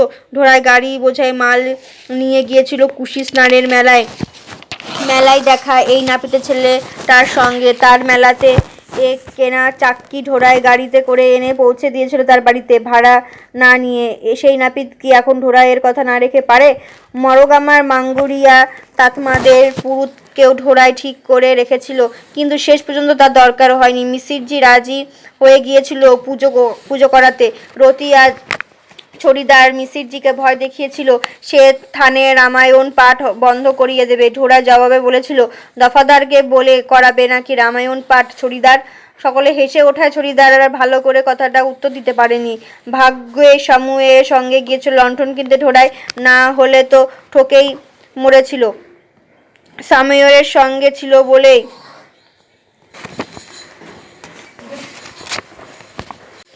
বলেই না সে বলে দেয় যে পলতেটার বড় ঠকায় দোকানদারেরা। নীল কোরওয়ালাতে পলতে নিবি। সেই রাতে সামুয়ার বিলাতি লণ্ঠনটি জ্বালিয়ে দেয় ঢোড়াইয়ের বাড়িতে। ভিড় বেশি হয়নি, মহৎ নায়েবের দল চটে আছে, তারা ঢোড়াইয়ের বাড়িতে আসতেই পারে না। আর ঢোড়াইয়ের দল ছিল হরখুর বাড়ি তেহরার ভোজের আয়োজনে ব্যস্ত। রামিয়া বলে একেবারে দিনের মতো আলো হয়েছে না? সামুয়েল ঢোড়াইকে বলে এমন আলো কিনলি ঢোড়াই, একেবারে দোকানের আলো। এবার খুলে দে একটা দোকান। তোর বউ হলে মুদিয়ানি সওদা ওজন করবে। রামে রাম রাম, রামে দো দো, দুয়ে তিন তিন। রামে হেসে লুটিয়ে পড়ে। সামুয়ের এসব রসিকতা ঢোড়াই একটু ভালো লাগে না, কিছু বলতেও পারে না। এত কষ্ট স্বীকার করে লণ্ঠন পছন্দ করে দিয়েছে। বাবার কথা ঢোড়াই মনে পড়ে। তারই দেওয়া বিলাতি লণ্ঠন ঢোড়াইয়ের আঙিনায় আলো হয়ে গিয়েছে। তারই দেওয়া তো সব বাড়ি ঘর গাড়ি বলদ রামিয়া ঢোড়াইয়ের আপন বলতে যা কিছু আছে এ দুনিয়াতে। রামজি রাজ্যে গিয়েও বাবা তাকে ভুলতে পারেনি। আর সে বাবার কথা কতদিন ভেবেছে এই সাময়িকের কথা খিলখিল করে আসা মেয়েটার জন্য। গেল 1 মাসের মধ্যে তার একবার গোসাই থানে যাওয়ার কথা মনে পড়েনি। আগে দেখেছি এ মেয়ের থানে প্রদীপ দেওয়ার সে কি ধুম, এখন সে কথা মনেও পড়ে না। না না, মিছিমিছি সে রামিয়ার ওপর দোষ দিচ্ছে। উঠোনে তুলসী তলায় তো সে রোজই প্রদীপ দেয়। বাড়ির বাইরে যেতে তো তোর মানা করে রামিয়াকে। সাম্য কি যেন একটা মজার গল্প করছে। সামিয়া হাঁ করে গিয়েছে কথাগুলো। ঢোড়া যদি অমন গল্প করতে পারত। হঠাৎ সে আলো নিয়ে উঠে যায় বাবার থানে। একবার আলোটা দেখিয়ে তারপর ওটা নিয়ে যেতে হবে হরখুর বাড়ির ভোজে। বাবার দেওয়া জিনিসটা 10 জনের কাজে লাগুক। পাড়ার লোককে নিজের বিলাতি লণ্ঠন দেখানোর ইচ্ছায় কথাটা সে মনে মনেই রাখে। অনেক লোকে এসেছে হরখুরো বাড়ির ভোজে। 8 বাঁশের বাতি লোকে খেতে বসেছে। আরও জনা কয়েক পরের দলে খাবে। মহৎ নায়েবের একরম পরাজয়ের কথা ঢোড়াই কল্পনাও করতে পারেনি। ঢোড়াইয়ের জয় জয়কার, তারই নাম সকলের মুখে, তারই নাপিত, তারই বিলাতি লণ্ঠন, সেই তো সব। বাকি লোকেরা তো পাহাড়ে আড়ালে আছে। সকলের মুখে তার প্রশংসা শুনে ঢোড়াইয়ের নিজেকে মহৎ সমান বড় মনে হচ্ছে। চোখের সম্মুখে স্বপ্নরাজ্যের ছবি ভিড় করে আসছে। মহৎ মারা যাওয়ার পর তাকে পাড়ার লোকেরা হয়তো মহৎ করেছে। সে জরিমানার পয়সা দিয়ে দাঁতমাটুলির জন্য শতরঞ্জি কিনেছে, দলের জন্য ঢোলক কিনেছে, ভোজের জন্য প্রকাণ্ড কড়াই কিনেছে। রতিয়া ছড়িদারকে বরখাস্ত করে হরখুরকে ছড়িদার করিয়েছে। বাবার এসে দেখবে যে তা ঢোড়াই গায়ের মহৎ হয়েছে। র্যামেটাকে আবার সকলে ডাকবে মহৎ গিন্নি বলে। সত্যিই গিন্নি হয়ে উঠেছে সে আজকাল। হঠাৎ মনে পড়ে যে সে বেচারি রয়েছে ঘরে, তার মন উসখুস করে। আচানোর পর ঢোড়াই বলে আলোটা থাক এখন এখানে, পরের খাওয়ার সময় লাগবে। ঢোড়াইয়ের আর তর সইছে না, সকলে হেসে ওঠে। 13 যজ্ঞের কুলপতির স্ত্রী নিগ্রহ। ঢোড়াই হনন করে বাড়ির দিকে আসছে। ভোজবাড়ি চেঁচামেচি শোনা যাচ্ছে অল্প অল্প। বেশ কুয়াশা হয়েছে চারিদিকে। কার্তিক মাস শেষ হয়ে গিয়েছে। পরশু বুঝি ছট পুজো। রামিয়া হয়তো এতক্ষণ ঘুমিয়ে পড়েছে। একা কতক্ষণ আর জেগে বসে থাকে। পায়ের নিচে বালি বেশ ঠান্ডা। শিশির পরে পথের ঘাস ভিজে উঠেছে। গা শিরশির করছে ঠান্ডায়। হাতে তার ভোজবাজির মুখো শুদ্ধ। ঘুমন্ত রামিয়ার মুখের মধ্যে সে এক টুকরো দিয়ে তারপর তাকে জাগাবে। এটা কি সম্মুখে হাতির মতো প্রকাণ্ড, তাই বলো। গাড়ি সামুয়ের ঘোড়াটা খুলে রেখেছে, পথের ধারে চলেছে। সামুয়ের তাহলে যায়নি এত রাত্রেও এখানে? তার রক্ত গরম হয়ে ওঠে। সেই সন্ধ্যা এসেছে, এখনো গল্প করছে। একটু চক্ষু লজ্জাও তো থাকে হওয়া উচিত। এত বুদ্ধি আর এটুকু খেয়াল নেই রামিয়ার। পাড়ার লোকে কি বলবে? সময়ের মতো লাখেরার সঙ্গে একা গল্প করে এত রাত পর্যন্ত দোরগোড়া থেকে দেখে যে উঠোনে কেউ নেই, তাদের গল্প শোনা যাচ্ছে, কথার এক বিন্দুও বোঝা যায় না। রামিয়ার হাসি শব্দ শোনা যাচ্ছে, সেই খিলখিল করে হাসি। ঢোড়াইকে নিয়ে হয়তো হাসাহাসি করছে। বাড়িতে ঢুকে ঢোড়াই দেখে যে তারা দাওয়ার ওপর বসে গল্প করছে। তুলসী তলার পৃথিবীর ঝাপসা আলোতে তাদের পরিষ্কার দেখা যায় না। ঢোড়াই ঢুকতে সামনে উঠে দাঁড়ায়। তোর বউকে পাহারা দিচ্ছিলাম, এই আসছে তো এই আসছে, তাও তোর জন্য অপেক্ষা করছি কি এখন থেকে বিলাতি লণ্ঠনটা যে রেখে এলি দেখছি। ঢোড়াই তার কথা জবাব দেয় না, গম্ভীরভাবে মাটির কলসি থেকে জল নিয়ে পা ধুতে বসে। আচ্ছা আমি যাই তাহলে, এখন অনেক রাত হয়েছে। ঢোড়াই বা রামিয়া কেউই উত্তর দেয় না। সাময়ের সঙ্গে সঙ্গে সঙ্গে গল্প করলে ঢোড়াই চটে, এ কথা রামিয়া ভালোভাবেই জানে। গত দিনের সম্বন্ধে ঢোড়াই তাকে বলেছে। রামিয়া সেসব কথা গায়েও মাখিনি। আজ কিন্তু ঢোড়াইয়ের ভাব একটু যেন বেশি গম্ভীর লাগে রামিয়া মনে মনে হাসে। শোবার পর একটু ভালো করে গল্প করলে রাগ পড়ে যাবে বাবুর। সময় চলে যাওয়ার মাত্র ঢোড়াই গটগট করে ঘরে ঢোকে। রামিয়া গলার স্বরে রামিয়া বোঝে যে আন্দাজ করে আজ রাগ একটু বেশি। দেহরার লড়াই জিতে এসেছে কি না তাই। ফের যদি সাময়ের সঙ্গে কথা বলতে কোনোদিন দেখি তাহলে খাল ছিঁড়ে নেব। কেন? আবার বলা কেন? ঢোড়াইয়ের সর্বাঙ্গে আগুন লেগে যায়। রামিয়ার চুলের ঝুঁটি ধরে তার মুখে মাথার কয়েকটি চাপড়ি মারে। পশ্চিমা মিসিরজির মতো কথা আর তাতমাটুলি ঝোরদারের মতন চলন। মুখে মুখে জবাব, গরুর চাবুক মেয়ে ঠান্ডা করে দেবো। উঠোনে সালান না দাওয়ার উঠে ঝড়াঝড়ি করছিস এতক্ষণ। রামিয়া প্রথমে হতভম্ব হয়ে গিয়েছে। ঢোড়াই যে তারা গায়ে হাত তুলতে সাহস করবে সে কথা স্বপ্নেও ভাবতে পারিনি। তার মাথায় রক্ত চলে যায়। সে উঠে দাঁড়ায়। আমাকে তোমাদের এখানকার আর ভুচুর তৎমাদের খুপড়ি ধরার কমজোর ওজোঢার ভেবো না। বাবার পয়সা ফুল তাথি ভিক্ষা মাঙ্গার পয়সা হয়েছে, আর বাবু ভাইদের মতো বউকে বন্ধ রাখবার স্বাদ গিয়েছে। তা করতে গেলে বাবু ভাইদের মতো ব্যবহার শিখতে হয়। গালি দিতে দিতে রামিয়া বাইরে হয়ে যায়। এমন মদের ঘর করতে বাপ মা শেখায়নি। তোর বাপ মায়ের কথা ঢের জানা আছে, থাকবে না জানা সাময়ের সঙ্গে। খানিক পরেই তো আবার কুত্তির মতো ফিরে আসবি জানি। গুটি গুটি পাড়ার লোক জমতে আরম্ভ করে। তাতমাটুলিতে সব বাড়িতে এমনি নয়, বিশেষ করে ধান কাটানির আগে যোদ্ধাদের ওপর মারধরটা একটু বেশি বাড়ে। পাড়ার লোকজন এসে দুজনে থামিয়ে দেয়। কিছুক্ষণ পর দুজনে দিব্যি খেয়ে দিয়ে শুয়ে পড়ে, যেন কিছুই হয়নি। কিন্তু ঢোড়াইয়ের বাড়ির মারধর এই প্রথম। এই প্রতিবেশীদের মধ্যে কৌতূহল বেশি। কারোর প্রশ্নের জবাব না দিয়ে ঢোড়াই শুয়ে পড়ে। পাড়ার লোকের কথাবার্তা থেকে জানতে পারে যে রাবিয়ার বাড়ি গিয়ে খুব চেঁচামেচি করেছে। কিছুক্ষণ পরই ঢোড়াইয়ের আঙিনায় খালি হয়ে যায়। কুয়াশা আরো ঘন হয়ে তাতমাটুলির বুকে চেপে বসে। অগ্নি পরীক্ষা। পরদিন সকালে রামিয়া এলো না দেখে শেষ পর্যন্ত ঢোড়া রবিয়ার বাড়িতে যায়। অনুশোচনায় তখন তার মন ভরে গিয়েছে। ঝোঁকের মাথায় কি কাণ্ডই সে করে ফেলেছে রাতে। কাল আবার ছট পরব। আজ রামিয়ার উপোস। রাত্রে রামিয়া খেয়েছিল তো খেলো আবার কখন। সন্ধ্যে তো সামনের বাড়িতেই বসে। রবিয়ার বউ বলে যে রামিয়াকে নিয়ে রাবিয়া গিয়েছে মহতোর কাছে সেই ভোরবেলায়। রামিয়া পঞ্চায়েতই করবে। রবিয়ার বউয়ের কথা বলবার সময় নেই। ছট পরবের জোগাড় জাগরে সৃষ্টিকাণ্ড করে পড়ে রয়েছে। নিঃশ্বাস ফেলবার বলে সে সময় করে উঠতে পারে না। তাই এবার সে এখন ঢোড়াইয়ের সঙ্গে গল্প করতে বসবে। ঢোড়াইয়ের আত্মমর্যাদায় আঘাত লাগে। কেবল আত্মমর্যাদা নয়, আত্মবিশ্বাসেও কিউ আক্কেল রামিয়ার। তাদের ঘরোয়া কথা নিয়ে গিয়েছে মহতো নায়েবদের কাছে। সামান্য জিনিসকে এত বাড়ানোর কি দরকার ছিল? কালকে ছট পরব, তা কি রামিয়া ভুলে গিয়েছে? তাদের নতুন সংসারের প্রথম ছট পরব এইটা। কি কি জিনিস আনতে হবে কি ঠিক ঢোড়াই অত শত জানে? সোহাগিন থাকলো ছট পরবের সময় বাড়ির বাইরে। ঢোড়াইয়ের বিরুদ্ধে নালিশের তদবিরে তার রঙিন জগৎ আবছা অন্ধকারে ডুবে যাচ্ছে। ঢোড়াই সেদিন গাড়ি নিয়ে কাজে বেরোয় না। রামিয়া আবার যদি বাড়ি ফিরে তাকে দেখতে না পায়, বাড়িতে ফেরবার সঙ্গে সঙ্গে সে রামিয়ার কাছে মাপ চাইবে। ঠোঁটের কোণে হাসি এসে রামিয়া বসে উনুনে আগুন দিয়ে। ঢোড়াইয়ের কত ভাত রাধা। নানা আজ আবার ভাত রান্না কি? স্নান করে রামিয়া বসবে গম ধুতে ছট পরবের ঢেকুয়ার জন্য। ধোয়ায় ঢাঙরটুলি থেকে নিয়ে আসবে বাতাবি লেবু। আখ সাউজির দোকান থেকে আনবে গুড় আর ঢেকুয়া ভাজবার তেল। উঠোনে বসে ধোয়ায় আকাশ পাতাল ভাবে সময় কাটতে চায় না, বড় একা একা লাগে। রামিয়া বেনা ঘাসের কাঠা গোবর মাটি নিয়ে ন্যাপা তুলসীতলা ঝকঝক করে নিকানো উনুন, বাড়ির প্রতিটি জিনিস রামিয়া মেশানো। বাইরে বলদের ডাক কানে আসে, ও তাই তো বলদুটোকে জল আর জাপ দেওয়া হয়নি তো, একদম ভুলে গিয়েছে সে কথা। ঢোড়াই ধরফর করে ওঠে। বলদুটোকে খেতে দেওয়ার সময় রতিয়া ছড়িদার খবর দিয়ে যায় যে রাতে মহতোর বাড়িতে রামিয়া নালিশে পঞ্চায়েতে হবে, সে যেন যায়। তেহরার মতো দর্শনের ব্যাপার হলে ঢোড়াই মাহাতো নায়েবের ইচ্ছার বিরুদ্ধে যেতে পারে, কিন্তু এ নালিশ তো রামিয়ার আনা। ঢোড়াই দোষ করেছে, সে পঞ্চায়েত সম্মুখে শব্দ স্বীকার করে নেবে। খালি বাড়িতে তার মন এরকম মধ্যে হাঁপিয়ে উঠেছে। কাল শেষ রাতে যখন রামিয়া ময়নাধারে ছট এর পিদীপ ভাসাতে যাবে, তখন সঙ্গে যাওয়ার জন্য টুলি আনবে ঢোড়াই মরগামা থেকে। যেমন বাবুভাইদের ছটের পিদীপের সঙ্গে দেয়, তার জন্য 8 আনা 10 আনা যত খরচই হোক না কেন। পশ্চিমের মেয়ে ছটের ঘটা দেখুক। তাতমা টুলির এই ঝোটার রামাইয়া পঞ্চায়েতের বাড়ি এসে কখন কোন কাজ করবে, সাজি মাটি পড়ে রয়েছে তাই নিয়ে কাপড় কাচবে, গোবর দিয়ে ঘরা উঠোন নেকোবে, গম পিষবে, কত কাজ ছট পড়াবে। রামিয়ার কাজ আগিয়ে রাখার জন্য সে নিজেই উঠোন নিকতে বসে। গোবর মাটি দিয়ে রামিয়া বাড়ি ফিরে অবাক হয়ে যাবে। দাওয়ার নেববার সময় মনে পড়ে যে রাত্রে এখানটাতে রামিয়া বসেছিল, এখানে সামিয়া বসেছিল, সেখানে একটু বেশি করে গোবর দিয়ে দেয়। ওই শালায় যত নষ্টের গোড়া, তার কথা ঢোড়াই ভুলতে চায়।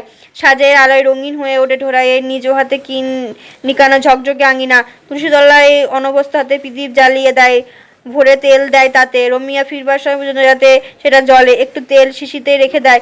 বিনা তেলে রামিয়া একদিনও স্নান করতে পারে না। তারপর রামজির নাম নিয়ে ঢোড়াই বাড়ি থেকে বেরিয়ে পড়ে। মাহাতোর বাড়ি পৌঁছে দেখে যে মাহাতোর নায়েব সকলে এসে গিয়েছে। সে হয়েছিল রামিয়াকেও সেখানে দেখবে, কিন্তু রামিয়া নেই সেখানে। বোধহয় মাহাতোর বাড়ির ভেতরে ফুলঝরিয়ার সঙ্গে গল্প করছে। ঢোড়াইয়ের সবচেয়ে আশ্চর্য লাগে সামুয়াকে সেখানে দেখে। ওই হার খ্রিস্টান বদমাইশটা মাহাতো নায়েবের পাশে চুপটি করে বগুলার ভগত এর মধ্যে বসে আছে কেন? রামিয়াকে সামুয়াকে সাক্ষী মেনেছে নাকি? তা হলে তো সামুয়াকে নিয়েই সে কালকে রাতে ঝগড়া, সে কথা নিশ্চয়ই সবাই জেনে গিয়েছে। লজ্জায় ঢোড়ায় মাথা কাটা যায়। বস ঢোড়াই, ছড়িদার জায়গা দিয়েই দেয়, তাড়াতাড়ি পঞ্চায়েতের কাজ শেষ করতে হবে বুঝলি ঢোড়াই। কাল ছট, রামিয়া কোথায়? বাইরে থেকে জবাব দেয় রবিয়ার বউ। সারাদিন ছটের উপোস করে শরীরটা হয়েছে তার, কাল সাজেও কায়নি আর উপরি পা ভারী। আমরা বললাম তো আর ওইখানে গিয়ে কাজ নেই, আমরা তো থাকবোই। মতো নায়েবদের তো সব কথা সকলেই বলে এসেছে। বাড়িতে বসে পরবের আটাগুড় ফলমূল পাহারা দে। সূর্য মহারাজের জিনিস, ওগুলো তো ঘরের মধ্যে নিয়ে গিয়ে রাখতে পারি না। আচ্ছা আচ্ছা হয়েছে। তারপর ঢোড়াইয়ের বিচার আরম্ভ হয়। পা ভারী ঢোড়াই আশ্চর্য লাগে। ঢোড়াই স্বীকার করে যে সে মেরেছে রামিয়াকে রাগের মাথায়। 24 ঘন্টা আমার মেয়েকে গঞ্জনা দেয়, বাড়ির বাইরে যেতে দেয় না। কোন বেটা ছেলের সঙ্গে কথা বলবে মারধর করে। পা ভারীর ওপর তোমার পঞ্চজাতের মালিক, ওর পরে পাওয়া গরমায় ঠান্ডা করে দেয়, বিনিয়ে বিনিয়ে কাঁদতে আরম্ভ করে দেয় রবি আর বউ। মহত নায়েবের সকলেই তার বিরুদ্ধে। এ কথা ঢোড়ায় চাইতে কেউ ভালো জানে না। প্রত্যেকে তার ওপর রাগের আসল কারণ সে জানে, তবু পঞ্চরা তাকে যে সাজা দেবে তা সে মাথা ব্যথা নিতে তৈরি আছে। এবার থেকে সে চেষ্টা করবে রামিয়ার ওপর সন্দেহ না করবার, তাকে সব জায়গা থেকে যেতে দেবে। আর ভারী পায়ে কথা ঢোড়ায় আগেই খোলাই হয়নি। বাবুলাল কথার মোড় ঘুরানোর জন্য বলে, পা ভারী তবু পশ্চিমে মেয়ের ফুরুত ফুরুত সরে না। হেপো তেতোর কাছতে কাছতে বলে, ওই শুনতেই পশ্চিমের মেয়ে আমাদের ঝোরদারদের অধম। বাইরে ঝোরদারদের চেঁচামেচি বন্ধ হয়ে যায়। মহতো বলবে এবার কথা, চুপ চুপ করো সকলে, আমরা তোমার ভালোই চাই ঢোড়াই।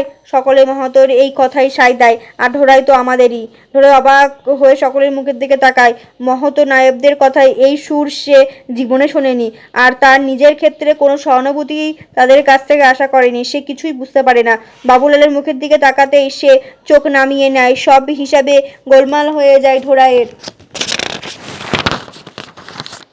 পশ্চিমের মেয়ে পচানো আমাদের কম্য না। বাইরে থেকে মহতো গিন্নির গলা শোনা যায়। সেবার লোটা নিয়ে ময়দানে যাওয়ার ব্যাপারটা তো একেবারে হজমই করে গিয়েছিল নায়েবরা। জোয়ান মেয়ে দেখে ঢোড়াই না হয় তখন উন্মত্ত। তোমরা কি করে জাতের বেজ্জত গুলে গুলে খাচ্ছিলে তখন? তোকে কে পঞ্চায়েতিরা কথা বলতে বলেছে? ছড়িদার সরিয়ে দাও সকলে এখান থেকে। রবি আর বউ চিৎকার করে, আমাদের মেয়ে নিয়ে মামলা, আমরা শুনবো না? আচ্ছা থাক থাক, হ্যাঁ দেখলে তো ঢোড়াই, বিয়ের আগে আমরা মানা করেছিলাম। হাতির মতো জোয়ান মেয়ে পশ্চিমের পানির কানও করি অবলা প্রবল। মহতোর মুখের কথা কেড়ে নিয়ে বাবুলাল পাদও পূরণ করে দেয়। হেজি জগ কালুন খাগ। বাবুলাল সকলকে জানতে চায়, সেও রামায়ণ সব জানে। হেপোতে তো রামায়ণের জ্ঞানে কারোর থেকে পিছিয়ে নেই, সেও ছড়া কাটে। নিজ প্রতিবিম্বু বড় কো গতি যায়, জানি না যায় নারী গতি ভাই। আরশির উপর নিজের ছায়া যদি বা ধরে রাখা সম্ভব হয়, তবু মেয়েদের মনের গতি জানা সম্ভব নয়। ঢোড়াই কিছুদিন আন্দাজ করতে পারে না মহত নাইবরা কি করতে চায়। কেউ ঢোড়াইয়ের বিরুদ্ধে একটা কথাও বলছে না কেন? সকলকে দেখছি রমিয়ার খেলাপেই বলছে। পঞ্চায়েতের লোকরা এত শান্ত কেন? কেউ তাকে গালিগালি দিচ্ছে না কেন? রামিয়া নিজে এসে আমাদের বলে দিয়েছে যে সে আর কিছুতে তোমার ঘর করবে না। পঞ্চায়েতের লোকজনের চেহারায় ঢোড়াইয়ের চোখের সম্মুখে থেকে মুছে যায়। ঢোড়াই হাঁটুর মধ্যে মুখ গুজে বসে। ভারী মাথাটা নিয়ে সে সোজা হয়ে বসতে পারছে না। এমন গম পেশা যাতার চাকা ঘুরছে তারই ওপর যেন সে বসে আছে। যাতার শব্দের মধ্যে দিয়ে কান পৌঁছচ্ছে রবিয়ার বউয়ের কান্না মেশানো কথার স্রোত।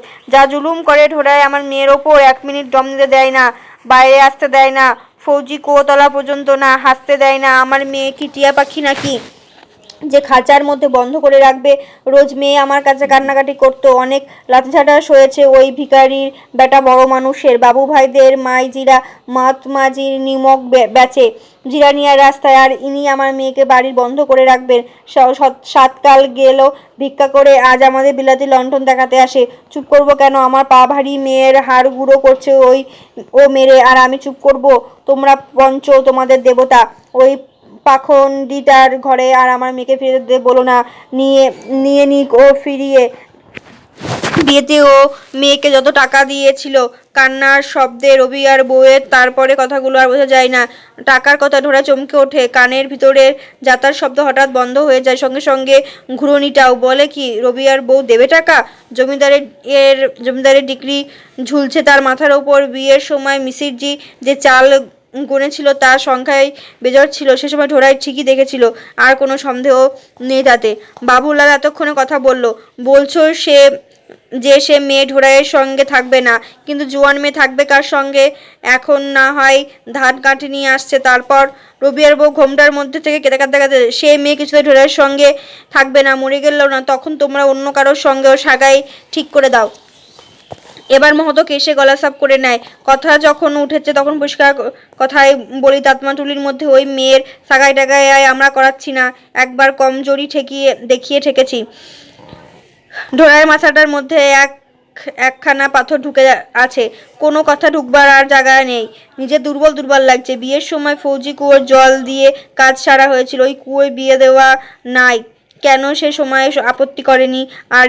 আর এই পা ভারী মেয়ে, এর অন্য জায়গায় সাগাই হওয়া শক্ত।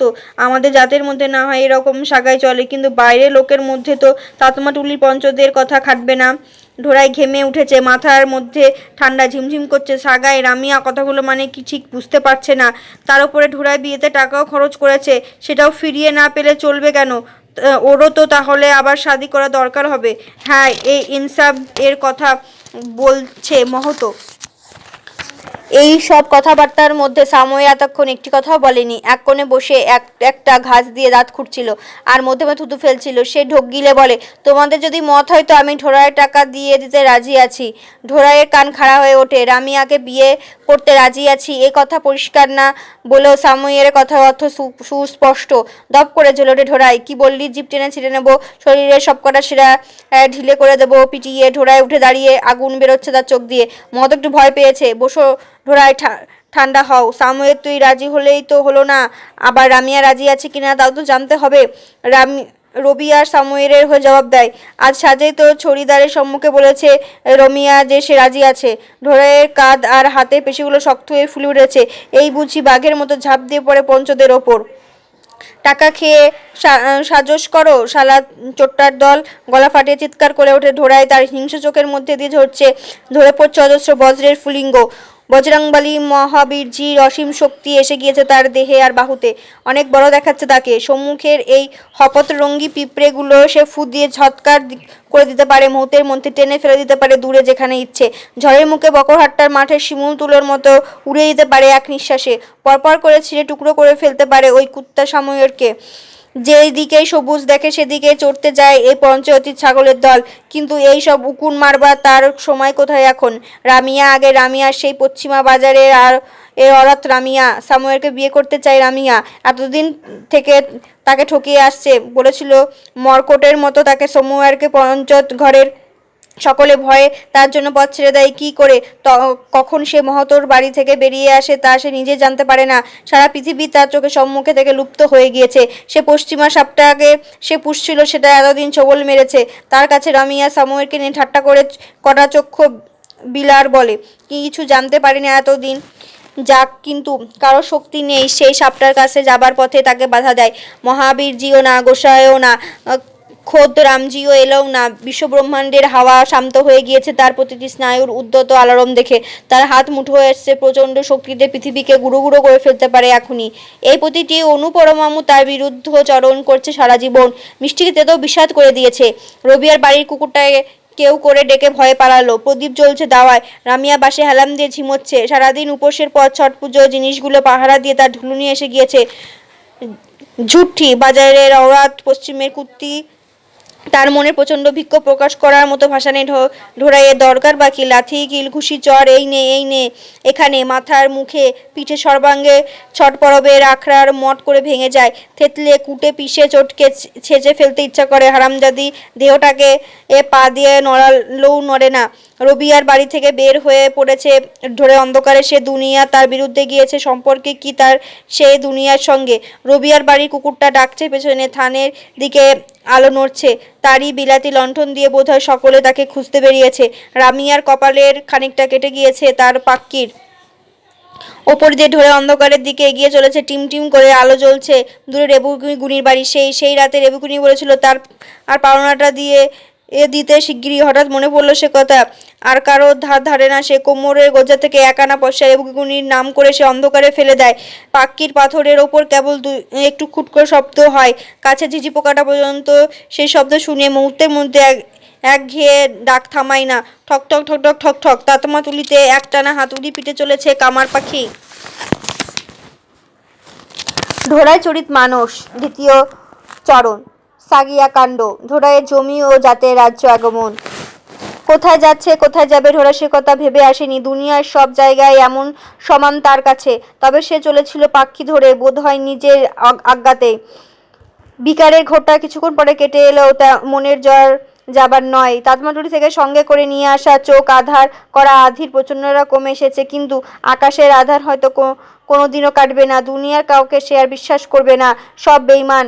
জড়জিভে সব বিষাদ লাগে। সেই একবার বকরহাট্টার মাঠের সবচেয়ে উঁচু শিমুল গাছটার ওপর আধির সময় বাজ পড়েছিল। গাছের মাথাটা যেন এক কোপে একেবারে পুচিয়ে কেটে দিয়ে গিয়েছিল। গন্ধকাটা গাছটা এখনো দাঁড়িয়ে আছে দমকা রাগের আধারের মধ্যে। নিজের অপমানের কথাটা এতক্ষণে ভালো করে ভাববার সময়ই পায়নি। তার রামিয়া হয়ে গেল অন্য লোকের। নিজের ইচ্ছে করে ভিতর ঘুন্না হারামজাদি কোথাকার। ঢোল গড়া শূদ্র পশু নারী এদের সব সময় মারের ওপর রাখতে বলেছে রামায়ণ। প্রথম থেকে যদি এ কথা সে মনে রাখত, কি ভুলই করেছে সে রামায়ণের কথা না মেনে। তার বলদজোড়া চাইতেও সে অনেক বেশি ভালোবাসত রামিয়াকে। বলদজোড়া কেন, বউকা বাবাতে চাইতেও। রামিয়ার জন্য সে বউকা বাবাকেও ছেড়েছিল। ভাত খাওয়ার সময় আর একটু ডাল নিতে ইচ্ছে করলেও সে কোনোদিন চায়নি পাছে রামিয়ার কমে যায় সেই ভেবে। রামিয়া জোর করে দিতে এলেও নেয়নি। এত ভালোবাসত সে রামিয়াকে। তার গাড়ির চাকার জন্য রেড়ির তেল সে একবার না কিনে সেই পয়সাতে রামিয়ার জন্য নারকেল তেল কিনে দিয়েছিল। সব কি এই জন্য? আপন থেকে পর ভালো, পর থেকে জঙ্গল ভালো। কুকুর আপনার হয়, কিন্তু মেয়ে মানুষ আপনার হয় না। যত যত কাপড় চারবার জন্য সাবান কিনে দাও না কেন, দুনিয়ার আগাগোড়ায় সে ভিতর ঘুন্না। ভালো কিছু নেই, তাই না ভালো লোকের সব চলে যায় অযোধ্যাজিতে। সে হাড়ে হাড়ে চিনেছে মেয়ে মানুষের জাতটাকে। দুখিয়ার মা রামিয়া, সে কোনো মেয়ের সম্পর্কে সে এসেছে। সব ওই সম্পর্ক, মুখে এক আর মনে আর এক। তৎমাদের মধ্যে বাবার এক শাদি করেনি, সেজন্য সে বেঁচে গিয়েছে, অযোধ্যাতে গিয়ে যেতে পেরেছে। অযোধ্যাজিতে এখন বাবার কাছে যেতে পারলে একটু মনে শান্তি পেত। বাবা আবার তাকে ছোটবেলার মতো কাছে টেনে নিবে। সর্বর্ণ এর পাতার গন্ধের চাইতেও এর ভালো লাগে বাবার জটার গন্ধটা। খুঁটের ছাইয়ের চাইতেও ভালো গন্ধ, হাওয়ার গাড়ির গন্ধটার চাইতেও ভালো। কত দূর এখান থেকে অযোধ্যাজি? সেই মুঙ্গের জেলার কাছে। একটাও পয়সা নেই সঙ্গে, না হলে টিকিট কাটতো সে অযোধ্যাজির। তৎমাটুলির তার বাড়ি গাড়ি বলো জিনিসপত্র রয়েছে, কত টাকা পেতে পারে তা বেচে, কিন্তু এ মুখ আর সে তৎমাটুলিতে দেখাতে পারে না। খাক সাধভূতে তার সম্পত্তি লুটেপুটে। পঞ্চরা যাকে ইচ্ছা দিয়ে দিক। বলদ বেচা পয়সা দিয়ে খেলে আসুক সময়টা জুয়ো নেপালে। তার গাড়ি বিক্রির পয়সা দিয়ে মাখুক গ্রামে জবজবে করে নারকেল তেল। ওই কটা মরকটটার বুকে ঢলে পড়বার আগে ঢোড়াই তার থেকে এক পয়সাও চায় না। কিছুক্ষণে সে বাবা উকিলবাবুর কাছ থেকে টাকা পেয়েছিল। ধোড়াই তার কাছ থেকে এক পয়সাও চায় না। কি কুক্ষণেই যে বাবা উকিলের কাছ থেকে টাকা পেয়েছিল, ওই টাকাটাই হলো ঢোড়াইয়ের কাল। ওটা ছিল বাবার হকের টাকা, তাই না সে ওই টাকা দিয়ে অযোধ্যা জিতে যেতে পারলো। কিন্তু ঢোড়াইয়ের ওই টাকার ওপর কোনো হক ছিল না, সেজন্যই না ওই টাকা দিয়ে কেনা একটা অরত তার জীবনটা জ্বালিয়ে পুড়িয়ে খাক করে দিতে পারলো। এই রকম হয় দুনিয়ায়, সব জিনিসের ফলাফল সকলের ওপর কখনো কি একই রকম হয়? খাক তো দেখি তাতমারা মুসলমানদের মতো মুরগি ডান্ডা কুষ্ঠ বেরিয়ে যাবে গায়ে, আর সে ওই পয়সার উপর লোভ করবে। লাথি মারে সে অমন পয়সার। বা পায়ের বুড়ো আঙুলটা জ্বালা করছে, হয়তো কেটে গিয়ে থাকবে পাথর ঠোকর লেগে। এতক্ষণ খেয়াল করেনি। না না, কাছে পয়সা থাকলেও সে যেত না অযোধ্যা জিতে। বাবার কাছে মুখ দেখাবে কেমন করে? বাবা অনিচ্ছা সত্ত্বেও সম্মতি দিয়েছিল এ বিয়েতে। তার জিদ দেখে কেবল বাবা কেন কেন চেনা লোকের সঙ্গে সে আর জীবনে দেখা করবে না। কি করে সে মুখ দেখাবে? একটা পিঁপড়ের সমান মেয়েকে সে সামলাতে পারেনি, এমনই মরদ সে। একটা বিড়াল চোখা বিট পালং এর কাছ থেকে হেরে গিয়েছে। যে এ কথা শুনবে সেই মুখ টিপে টিপে হাসবে। তাকে দেখে সে রুগ্ন নয়, কমজোর নয়, গায়ের জোরে পারবে তার সঙ্গে সামুইয়ের মরদের বাচ্চা হলে সে আস্ত ঢোড়াইয়ের সঙ্গে লড়তে। পিষে শেষ করে দিতে পারে সে সামুইয়েরকে, আঙুলের মধ্যে টিপে মেরে ফেলে দিতে পারে ছারপোকার মতো। আর উঠতি জোয়ানির মুখে তারই সঙ্গে গেল হেরে। কারোর কাছে হার মানবার ছেলে সে নয়, কিন্তু রামজির সঙ্গে লড়াই করা চলে না, তাই সে হার মেনেছে দাতমাটুলি সমাজের কাছে, পরাজয় স্বীকার করেছে সামুইয়ের কাছে। সেজন্যই না সে পালিয়ে এসে দাতমাটুলি থেকে সে সমাজের মাথাতে সে একদিনও নিঃশ্বাস নেওয়ার ফুরসত দেয়নি। সেগুলো সুযোগ পেয়ে রুখে দাঁড়িয়েছিল তার বিরুদ্ধে। ডালের মধ্যে মাছি পড়লে যেমন করে তুলে ফেলে দেয় আঙুলে করে, তেমনি করে তারা দূরে ফেলে দিয়েছিল ঢোড়াইকে। সিঁদুর তার গাটের টাকায় দিয়ে কেনা বউ কি পাক্কির ধারের গাছের পাকা আম সে যার ইচ্ছা পেরে নেবে? তার দোরগোড়া থেকে গরুর গাড়িখানা দিয়ে দিতে পারত পঞ্চরা সামুয়েরকে। হয়তো তাহলে এক রক্তারক্তি কাণ্ড তাতমাতুলিতে। কিন্তু এখানে যে ছিল গোড়ায় গলদ, আমারটায় যে পচা ছিল, পচা পোকারে। খালি বুড়ো আঙুলটা নয়, পায়ের তলাটাও জ্বলতে আরম্ভ করেছে। দাবিয়ে রাখতে না পারলেও রাস্তার পাথরগুলো পর্যন্ত দাঁত দেখায়। তার আবার মেয়ে মানুষ।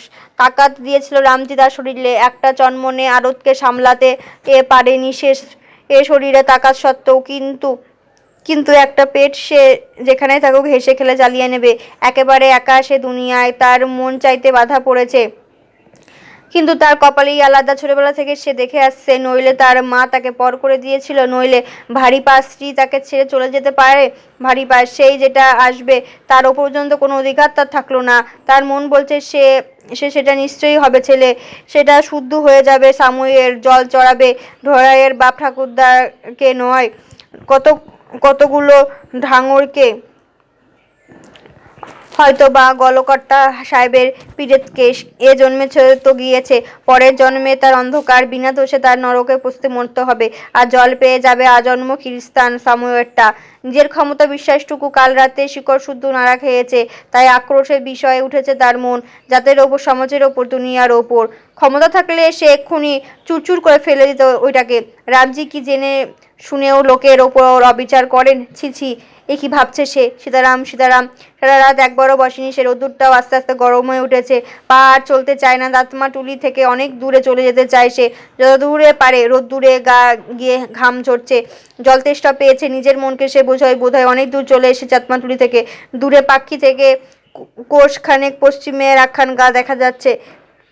একসার ডাল ছাটা শিশু গাছ খাড়া দাঁড়িয়ে রয়েছে আকাশ ফুঁড়ে, বর্ষার মতো দেখা লাগছে। তারই ফাঁক দিয়ে দেখা যাচ্ছে চিলেকোঠা দেওয়ালের ছাতলা ধরা সাদা রং।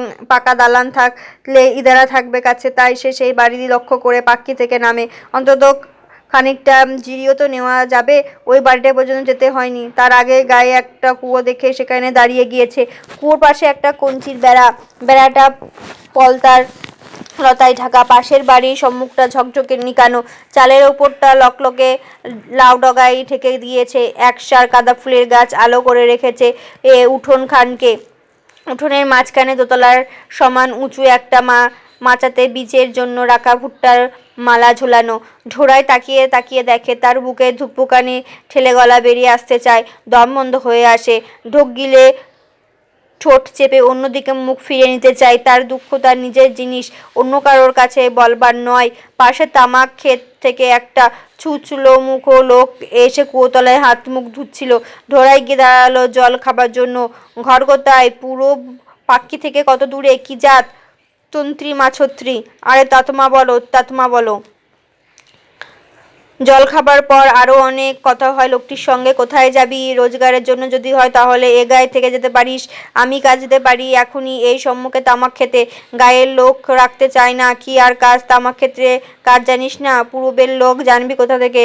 মিয়ার দেশের লোক তোরা, তোরা বুঝিস পেঁয়াজের খেতি। বুদ্ধি যদি কিছু থাকে তাহলে দুদিনে শিখে যাবি তামাকের ডগা ছিঁড়তে। পেঁয়াজের চাষেও পয়সা আছে বটে।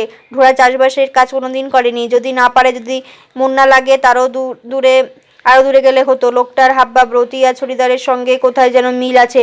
ঢোড়াইয়ের ধারণা ছুচলো মুখে লোকটার হয় মতি বোধ হলো। কিরে, গরু মরেছে নাকি রে তোদের বাড়িতে?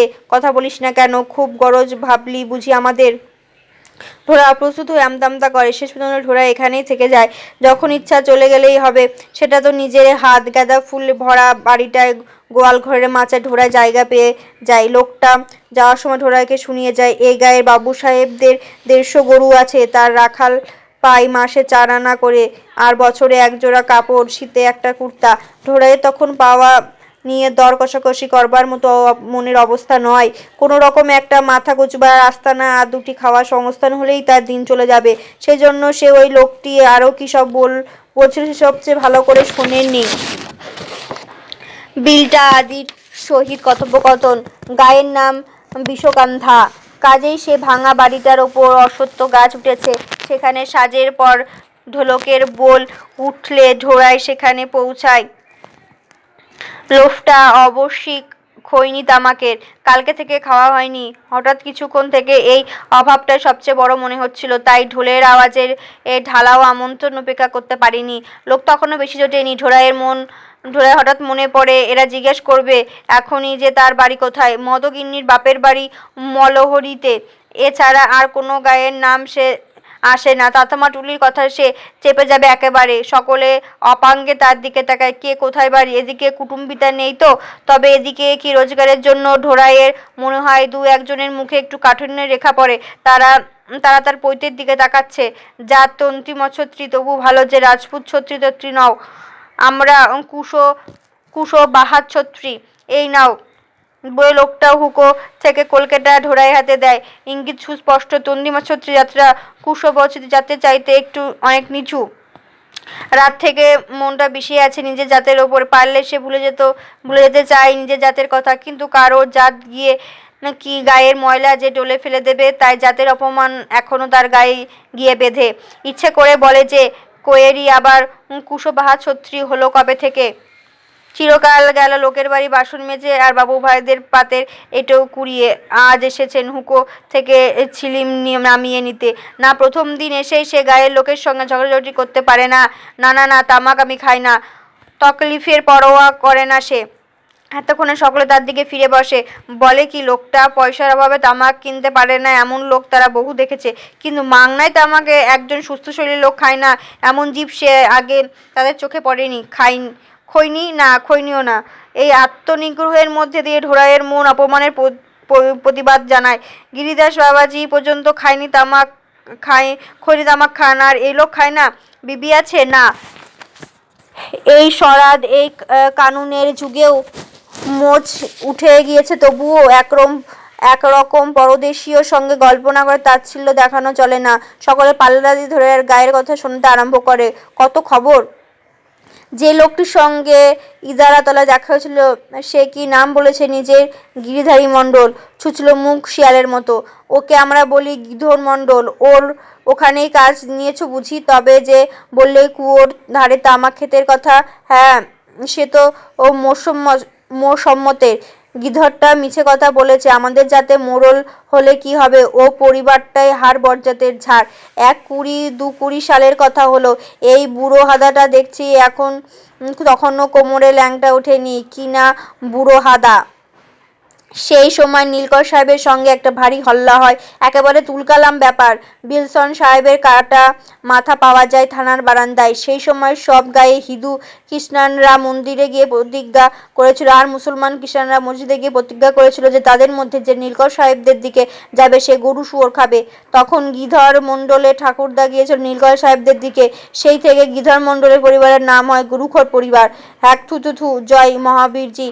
তখনও গায়ে বাবু সাহেব বচ্চন সিং তারা রাজ পার ভাঙ্গায় সেপাইগিরি করতে বোধ হয়। ওই গরুখোর পরিবারটা তখন গায়ের মধ্যে বড় লোক শিকারে কি মোকদ্দমা তদন্তে দারোগা হাকিম এলে ওই গরুখোর আঙিনাতেই তার ঘোড়া বাঁধা হয়।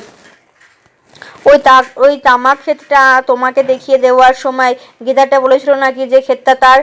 ও তাই বলো, তুমি হাবভাবে ভেবে নিয়েছো যে ওটা তারই? গিধর বললেও খুব মিছে বলতো না। মোসাম্মদের বিধবা মেয়ে আছে সাগিয়া, সেই মেয়ের দেওয়ার ও গিধর মণ্ডল। বক যেরকম মাছের ওপর তাক করবে সে থাকে তেমনই সে গরুখোরটা বছর ধরে লেগে আছে মোহাম্মদের মেয়েটাকে চুমৌনা করবে বলে। বেশ জমি জিরেতের আছে মসম্মেতে, 30-40 বিঘা হবে বইকি। আরে ওরই ওপর তো নজর গিধর মণ্ডলের, সোজা জমি নয় তো 40 বিঘা। এদিকে আবার 6.5 হাতের লগার বিঘা। আর জমি কি মাঘের শেষেও কালো হয়ে থাকে, বসলে পাছার কাপড়ে ভিজে ওঠে। নানা, ও বুড়িকে সেও সাগিয়ার মা বলে ডাকে না গায়ে, কেন তা জানি না, সবাই বলে মোসাম্মত। তারপর গলার স্বর নামিয়ে বলে, এ গায়ের গুণী সর্দার ছিল কনোয়া মুসোহর, সে দেহ রেখেছে অনেকদিন হলো, কিন্তু কোনো চেলা রেখে যায়নি। তাই না সাপে কামড়ালে, দাঁতের পোকা ঝরতে হলে কিংবা পায়ে ঘা হলে, গরু মোষ মরতে আরম্ভ করলে যেতে হয় আজকাল রঘু আর গুনির কাছে। হ্যাঁ, সে কথাটা বলেছিলাম। ওই কানোয়ার মুসরটা এককালে মসম্মদের জমি চাষ করত। নামকরা গুণী হওয়ার পরও পুরনো মনিবের বাড়ি তার আসা যাওয়া ছিল। তার মোসম্মতকে বলতে বৌমা। কোনোয়া মুসোহার ডাকিনী বিদ্যা কিছু কিছু শিখিয়ে দিয়ে গিয়েছিল ওই বুড়িটাকে। সে লোকটা সকলে বুড়োহা দাদা বলে ডাকছিল। সে এতক্ষণে ঢোড়াইয়ের সঙ্গে গল্প আরম্ভ করবার জন্য সোজা হয়ে বসে। তুমি আবার গিয়ে এইসব গল্প করো না যেন মোসাম্মতের কাছে। ভালো গা বেছেছে রোজগারের জন্য, আমাদের আজকাল খাওয়া জোটে না। যা দিনকাল পড়েছে, দিন দিনই খারাপ হচ্ছে। বিধিগতি বাম সদা সব কাহু, ভগবান সব সময় সকলের ওপর নারাজ। দেখা যাক ধানটা পাকলে কিছু হালত বদলাই। যে ছেলেটি ঢোলক নিয়ে বসেছিল সে ঢোড়াইয়ের বয়সী, দুষ্টুমিতে ভরা মুখ। সে বলে এই আরম্ভ হলো বুড়া দাদার নাকি কান্না। সন্ধ্যাবেলা একটু হাসি তামাশা ভজন কীর্তন হবে, তাও এই বুড়োর জন্য হওয়ার জন্যেই। চুপ কর বলছি বিলটা, পরদেশি লোকের সম্মুখে অমন লবর লবর কথা বলবি না বলছি। ধরে অবাক হয়, এখানে পঞ্চায়েত আর বুড়োদের তাকত এত কম দেখে।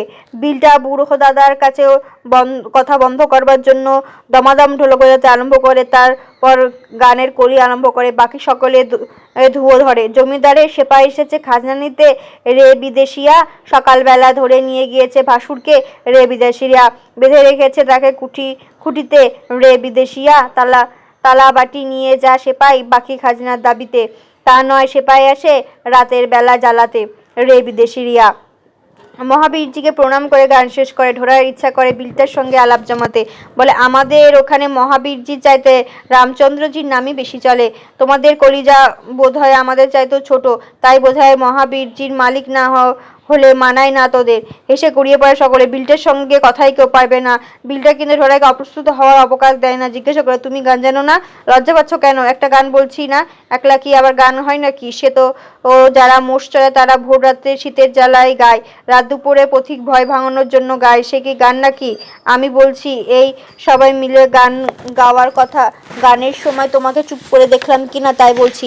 ভয় স্বীকার করে যে বিদেশি আর গান সেও জানে, তবে সে মহাত্মাজির নিমক তৈরি বিদেশি আর গান।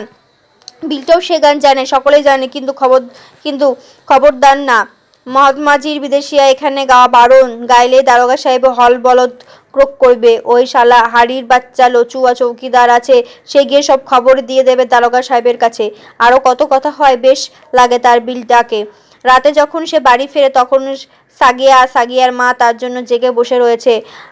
আমরা মা বেটিতে বলাবলি করছিলাম যে পরদেশি লোকটা না বলেই পালালো নাকি। মেয়ে আবার বলল যে না, চেহারা দেখে না বলে পালানোর মতো বলে মনে হলো না, নিশ্চয়ই ভোজনের ওখানে রগিয়েছে। গোয়াল ঘরের মাছের ওপর পাতবার জন্য সাগিয়া একখানা কম্বল দিয়ে যায়। লোটা থাকলো মাথার নিচে।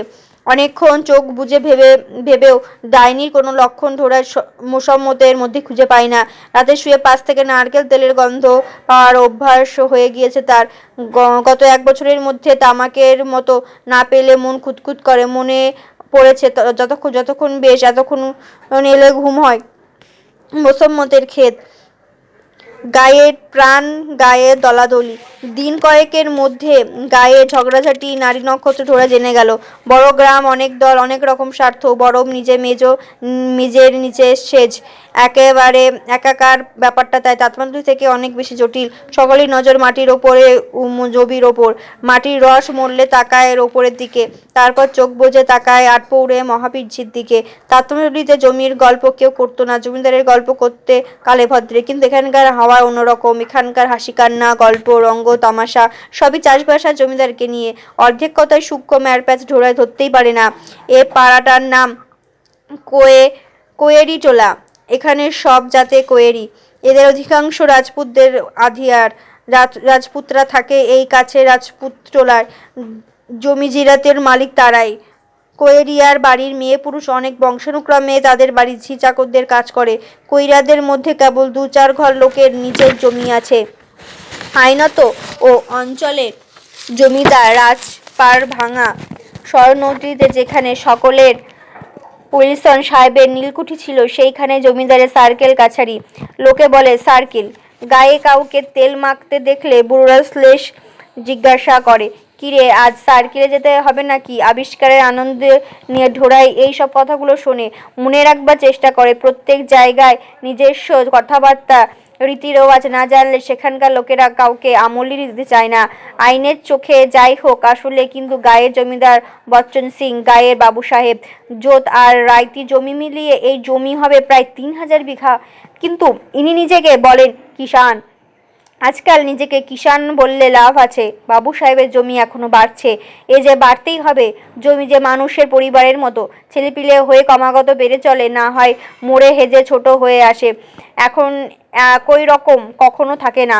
এই তো বাবু সাহেবের দেখো না, একখানা বাঁশের লাঠি নিয়ে বালিয়া জেলা থেকে ওইদিকে এসেছে। পূর্ব এ পয়সা সস্তা বলে সার্কিলে অনেক কাঠখড় পুড়িয়ে মজকুরি সেপাইয়ের পদে বহাল হন।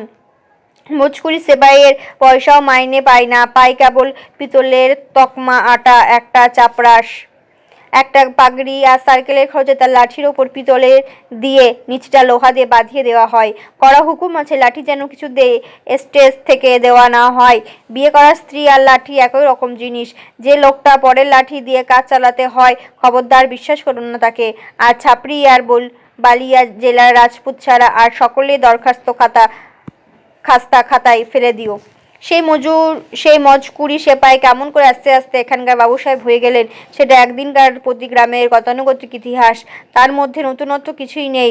যে ভাঙা বাড়িটার উপর অশ্বত্থ গাছ উঠেছে, ওই যে যার সম্মুখের মাঠের সাজে ভজনায়, সেই ছিল ভক্তদের মঠের জমি জিরেত বেশি ছিল। এর আগে মহন্ত একটি মুসলমান মেয়েকে রেখেছিলেন মঠে এনে, শেষ পর্যন্ত তাকে চলে যেতে হয় গ্রাম ছেড়ে। আজকাল ভক্তদের ছেলেরাও আর নিজেদের ভক্তই বলে পরিচয় দিতে চায় না, তাই আজ মঠের এই অবস্থা। যার লাঠি তার মোষ। স্বাভাবিক নিয়মে এই জমি চলে যাচ্ছে বাবু সাহেবদের পেটে। এমন করে জমিবারে জলে জোন আনে। কোথা থেকে কেমন করে জমি বাবু সাহেবের হাতে চলে যায় তা আগে থেকে লোকে টেরই পায় না। গায়ের ডাইনি বুড়ি পর্যন্ত তার হাত থেকে নিজেকে জমিটুকু বাঁচাতে পারে বলে ভরসা পায় না। হাজার হলো মেয়ে মানুষের পারে পেটে ছেলে ধরতে সে কৃপাটুকুও করেনি রামজি। এমনি আবার আমার বরাত দেওয়ার মধ্যে দিয়েছিল তো কেবল ওই সাগিয়াকে কাছে রাখবো বলে ঘরে বিয়ে দিয়েছিলাম। বিয়ের পরে 5 বছরও সিঁদুর থাকলো না কপালের মেয়েটার। নিজের ভাতার পুত অনেক কাল আগেই খেয়ে বসেছিলাম, তারপর খেলাম জামাইটাকে, তারপর সাগি আর এক চিমটির ছেলেটাকে পর্যন্ত। সাতমল্লুকে আমার সম্পর্কে কোনো মরদ টেকে না রে ঢোড়াই। এখানে আসবার 3-4 দিনের মধ্যে মোসাম্মত জুকরে কেঁদে এইসব কথা ঢোড়াইয়ের কাছে বলেছিল। আরও কি কি যেন সব বলেছিল। কখনো বলে জামাইটা ছিল চিররুগ্ন, মেয়েটার কাছে পাবো বলে জেনে শুনেও তার সঙ্গে বিয়ে দিয়েছিলাম। আর ভেবেছিলাম জামাই আমার জমি টমিগুলো দেখাশোনা করতে পারবে। আমার মনের পাপ রামচন্দ্রজি সবই দেখেছিলেন, তাই বোধ হয় আমাকে এমন করে শাস্তি দিলেন। কখনো বলে শরণৌজি বৈদ্যজি আমার নাতিটাকে মারলো। ও যদি তখন জিরানিয়া নিয়ে যায় ডাক্তারের কাছে, তাহলে কি আমার কপালে এমন করে পড়ে? জিরানিয়ার ডাক্তারের ওষুধের ধক বড় বেশি, অতটুকু ছেলে তাকে সহ্য করতে পারতো? তুই বল না। সেবার একটা কোমরের ব্যথায় ওষুধ আনিয়েছিলাম জিরানিয়া থেকে, বেনাঘাটার কাঁটাটার মধ্যে করে রোদ্দুরে গিয়েছিলাম শিশিটাকে। ছিটকে ছিপি বেরিয়ে গিয়ে লেগেছিল বারান্দার খুঁটিতে। এখনও সে গন্ধ লেগে আছে কাঁঠাটাতে। মোসাম্মত ঢোড়াইকে নিয়ে গিয়ে কাঁঠাটা শোকায়। কোনো গন্ধ না পেল। ঢোড়াই বলে, বাপরে বড্ড ধক, এ কি বাচ্চারা সহ্য করতে পারে? সাগিয়া পাটে দড়ি পাকাচ্ছিল দূরে বসে। হঠাৎ তার উপর নজর পড়ে ঢোড়াই। তার মুখের কোণে হাসি দেখে ঢোড়াইয়ের মনে হয় যে সে তার মিথ্যে কথাটা ধরে ফেলেছে, তবে তার জন্য বিরক্ত হয়নি। তার চোখ বলছে, আহা বুড়ি মানুষ, ওর কি কথা ঠিক আছে, যা বলছে বলুক, তুই হাতে হ্যাঁ মেরে যা। বাচ্চাটার কথা না বলতেই হতো। সাগিয়া শুনেছে জানলে সে কিছুতেই বলতো না। জিরানিয়ার দাবাখানার ওষুধের শিশিটার সঙ্গে তার কোথাও যেন আত্মীয়তার সম্বন্ধ আছে। স্টেশন থেকে গরুর গাড়ি করে সেই ডাক্তারবাবুর মাল এনে দিয়েছিল একবার। বেনার কাঁঠাটাও আর একটা বেনার কাঁঠার কথা মনে পড়িয়ে দিয়েছিল। তার মধ্যে ছিল একখানা কাঠের চিরুনি, একখানা ছোট টিনে মোড়া আয়না, রং বেরঙের ফোঁটা দেওয়া। সাগারিয়া ঢোড়াইয়ের চাইতে 5 বছরের বড় নিশ্চয়ই হবে। আবার বিলটার কাছ থেকে ঢোড়াই শোনে ওই হাড়কঞ্জুস গিধর মণ্ডলটার বউ ছেলেপিলে সব আছে, তবু চুমোনা করতে চায় সাগারিয়াকে জমির লোভে। মোসাম্মত আপত্তি নেই তাতে। গিধরটার ভাই মারা যাবার পর থেকে মোসাম্মতের জমি দেখাশোনা করে কিনা, কিন্তু সাগরিয়া হাড়ে চটা দেওয়ার ওপর ও হারামজাদা আবার পাশের টোলার কানি মুসোহরিণীর ওখানে যায় রোজ। সাজের পর একদিনও গিধর তাকে টোলার মধ্যে খুঁজে বার করাতো, তবে বুঝতো। গায়ে চৌকিদার লচুয়া হাড়ি ঢোড়াইয়ের খোঁজ খবর নিতে এসে গল্প করে যায় কোয়েরি টোলার মেয়েদের কথা। কার কার নাম যেন করে, ওই শুনতেই বাবুদের বাড়ির ঝি।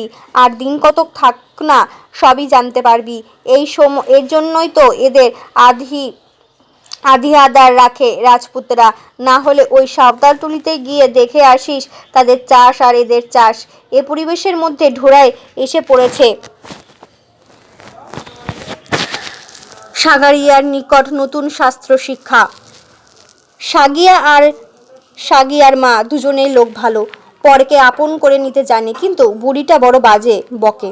1 মিনিট জিভের কামাই নেই। ঢোড়াইকে তামাক খেতে কাজ শিখিয়ে দেয়। এমনি করে উপরের পাতা আলগোছে হালকা হাতে ছিঁড়বি, জঙ্গলের নিড়িয়ে এইখানে জড়ো করবি। একটি মুঠোর ডগা গজালে পাশের পাতা নষ্ট হয়ে যায়, অমনি আদরে দুলাল গাছ তামাকের। আগে মুঠো ছিল না খেতে। গত বছর যখন কুশি স্নানে গিয়েছিলাম, তখন হাঁড়ির বাচ্চাগুলো শুয়োর চড়িয়েছিল খেতে। আর যাবে কোথায়, সেই থেকে মুঠোয় ভরে গিয়েছে ক্ষেত। ও বেলা একবার আমাদের আধিয়াদারগুলো কি করছে না করছে দেখে আসিস। তোর ছেলেপিলে কি? একটা মিথ্যা কথা ঢাকতে অজস্র মিথ্যা কথা বলতে হয়। তাতামাটুলির বাইরের জীবনে এত মুশকিলও থাকতে পারে তা ঢোড়াই আগে কল্পনা করতে পারিনি। এ জীবন ভালো না লাগলেও আস্তে আস্তে সয়ে যায় ঢোড়াইয়ের। তামাকের ক্ষেতটা কমে আপন আপন মনে হয়। তামাকের নধর পাতাগুলো তার চোখের সামনে পুরু হয়ে উঠেছে, বেড়ে উঠেছে, আস্তে আস্তে ঢেকে ফেলেছে তারই হাতে নিড়ানো জমিটুকু, ছুতে যাচ্ছে পাশের গাছকে। পৌষ মাসে একদিন শিলাবৃষ্টি হয়ে অর্ধেক পাতা ছিঁড়ে চিরুনির মতো দেখতে হয়েছিল। সেদিন সাগিয়ার মায়ের সঙ্গে ঢোড়াই এসে মাথায় হাত দিয়ে বসেছিল ভিজে ঠান্ডা ক্ষেতের মধ্যে। মন বদলাচ্ছে তার, বিষক আন্ধার জিনিসের ওপর মায়া বসছে। অথচ সেদিন দাঁতমাটুলি শিলাবৃষ্টি হলে তার আনন্দে হাততালি দিয়ে উঠেছে। ভাং মটমট করে ভাং, খাপড়া বাবু ভাইদের বাড়ির। সাগারিয়াদের মুখের দিকে ঢোড়াই তাকাতে পারেনি সেদিন সংকোচে। সাগরিয়া প্রথম কথা বলে, বাড়িতে ব্যবহারে তামাক হবে ক্ষণ ওই ছেঁড়া পাতাগুলো দিয়ে। সাগিয়ায় উল্টো ঢোড়াইয়ের সান্ত্বনা দিতে চায়। ঢোড়াইয়ের এটা অস্বাভাবিক মনে হয় না। তবু কি পুরনো জীবন মুছে ফেলা যায় এই নেতা দিয়ে? ও লেগে থাকে মনের গায়ে টলির মতো। রক্ত খেয়ে ফুলে ঢোল হয়ে যায়, আপন থেকে ঝরে পড়বে, টেরও পাবে না। ভুলতে চাইলেও ভোলা যায় না, যার ওপর রাগ তাকে পর্যন্ত না। এখানে গরুকে জাবনা দেওয়ার সময় তাতমা টুলির বয়ল জোড়ার কথা মনে পড়ে। কেই বা তাদের খেতে দিচ্ছে এখন? হয়তো নদীতে এক ফোঁটা জল পর্যন্ত পড়ছে না। যে লোকটা আজীবন অখাদ্য মাংস খেয়েছে, সেটা আজ হিঁদু হয়েছে বলে কি আর গরুর যত্ন করতে পারবে? চারিদিকে কেউ আছে কিনা দেখে নিয়ে ঢোড়ায় হালের বলদটার গলা জড়িয়ে ধরে, আবার গা ঝাড়ছে। বলদটাও বোধহয় বোঝে যে সে তার মালিক না। অধিকারের সম্বন্ধটুকুই বুঝিস, তোকে আর কি দোষ দিই, মানুষ সেটুকু পর্যন্ত মনে রাখে না। ভারী ঠান্ডা স্বভাব সাগি, আর বিরক্ত হয় না কিছুতেই। আনাড়ি ঢোড়ায় কোনো কাজ ঠিক করে করতে না পারলেও বলে ও শিখে যাবে দুদিনেই। ওর মধ্যে কি আছে কেবল আশ্বাসের স্বরে না, তার সঙ্গে আরও কি যেন মেশানো, যা ঢোড়াইকে কুণ্ঠিত হওয়ার অবকাশ পর্যন্ত দেয় না। ঢোড়াই যেদিন প্রথম ভকত হয়ে নিজের হাতে তিলক কেটেছিল কপালে, সেদিন বাবা ঠোঁটের কোণে এই রকমই শান্ত হাসির ছাপ দেখেছিল। ঠিক এই রকম। পারবি রে ঢোড়াই, পারবি। খাসা মানিয়েছে নতুন ভকতকে। বাবার কাছে যেরকম অপ্রস্তুত হওয়ার কথাই উঠত না, এখানেও সেই রকম। তামাকের পাতা মজলে সাগিয়া ঢোড়াইকে বুঝিয়ে দেয় কি করে আঙিনায় দাঁড়িয়ে দড়িতে বেঁধে পাতাগুলোকে টেনে বড় আর লম্বা করতে হবে। তবে ব্যাপারীরা গায়ে তামাক কিনতে এলে বেশি দাম পাওয়া যাবে। দেখিস ঢোড়াই, সাগরেদের নামের গুরুর নাম মন্টু মলের লোক পরশুই আসবে গায়ে। মজা পাতার এত ঝাঁজ হতে পারে তা ঢোড়াই জানা ছিল না। বিকেল বেলাটায় তার গা বমি বমি করতে আরম্ভ করলো, কিন্তু সাগিয়া বলেছে আজকে এই বোঝা শেষ সে করবেই। তাকতে সে কারোর চাইতে কম নয়। সন্ধ্যার সময় মাথা ঘুরে ওঠে, শরীরটা একটু আনচান করে। জ্বর আসবে নাকি? তামাকের বোঝাটা শুদ্ধ তার পেছনে লেগেছে, উঠে পড়ে লেগেছে তাকে হারাবার জন্য, অন্যের চোখের তাকে চোখ দেখানোর জন্য। দড়ির ফাঁকের মধ্যে তামাক পাতা ডাঁটাটা আর সে ঢুকাতে পারছে না, কেমন ফসকে যাচ্ছে। তারপর বাড়ি ঘর উঠোন তামাক সব স্পষ্ট হয়ে যায় তার কাছে। সে রাত্রে সাগিয়া খুব খেটেছিল তার জন্য, সারা রাত মাথায় বাতাস করেছিল, বলেছিল তোর দোষী এমন হলো। সে আগে সাবধান করে দিইনি? গা বমি বমি আরম্ভ হলে তখনই তামাক পাতা বড় করবার কাজ ছেড়ে দিতে হয়, তখনই গুড় আর 1 লোটা জল খেয়ে শুয়ে পড়তে হয়। আর তুমি পুরো বেল লোক, এমন এসব জানা নেই তা খেয়ালই হয়নি। মাথার লাউয়ের বিচির তেল দিয়ে তার রগ দুটো সাগিয়া টিপে দিয়েছিল বহুক্ষণ। সকলেরই কাজ তাহলে এই কাজ করতে গেলে কখনো কখনো এমন হতে পারে? হবেই যে, এমন কোনো কথা নেই। এর মধ্যে হেরে যাওয়ার অপমানে আছে কি নেই ঢোড়াই বোঝার চেষ্টা করে।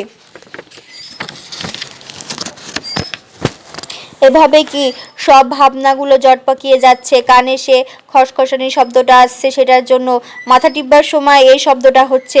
বেশ লাগে সাগরিয়ার এই দরদটুকু।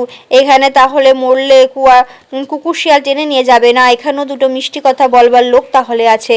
মেয়েদের ওপর রাগটা ঢোড়াইয়ের মনে একটা খোলস। তার স্নেহ বুভুক্ষু মন নিজের ফাঁকি দেবার জন্য ওই আবরণের আড়ালে যেতে চায়।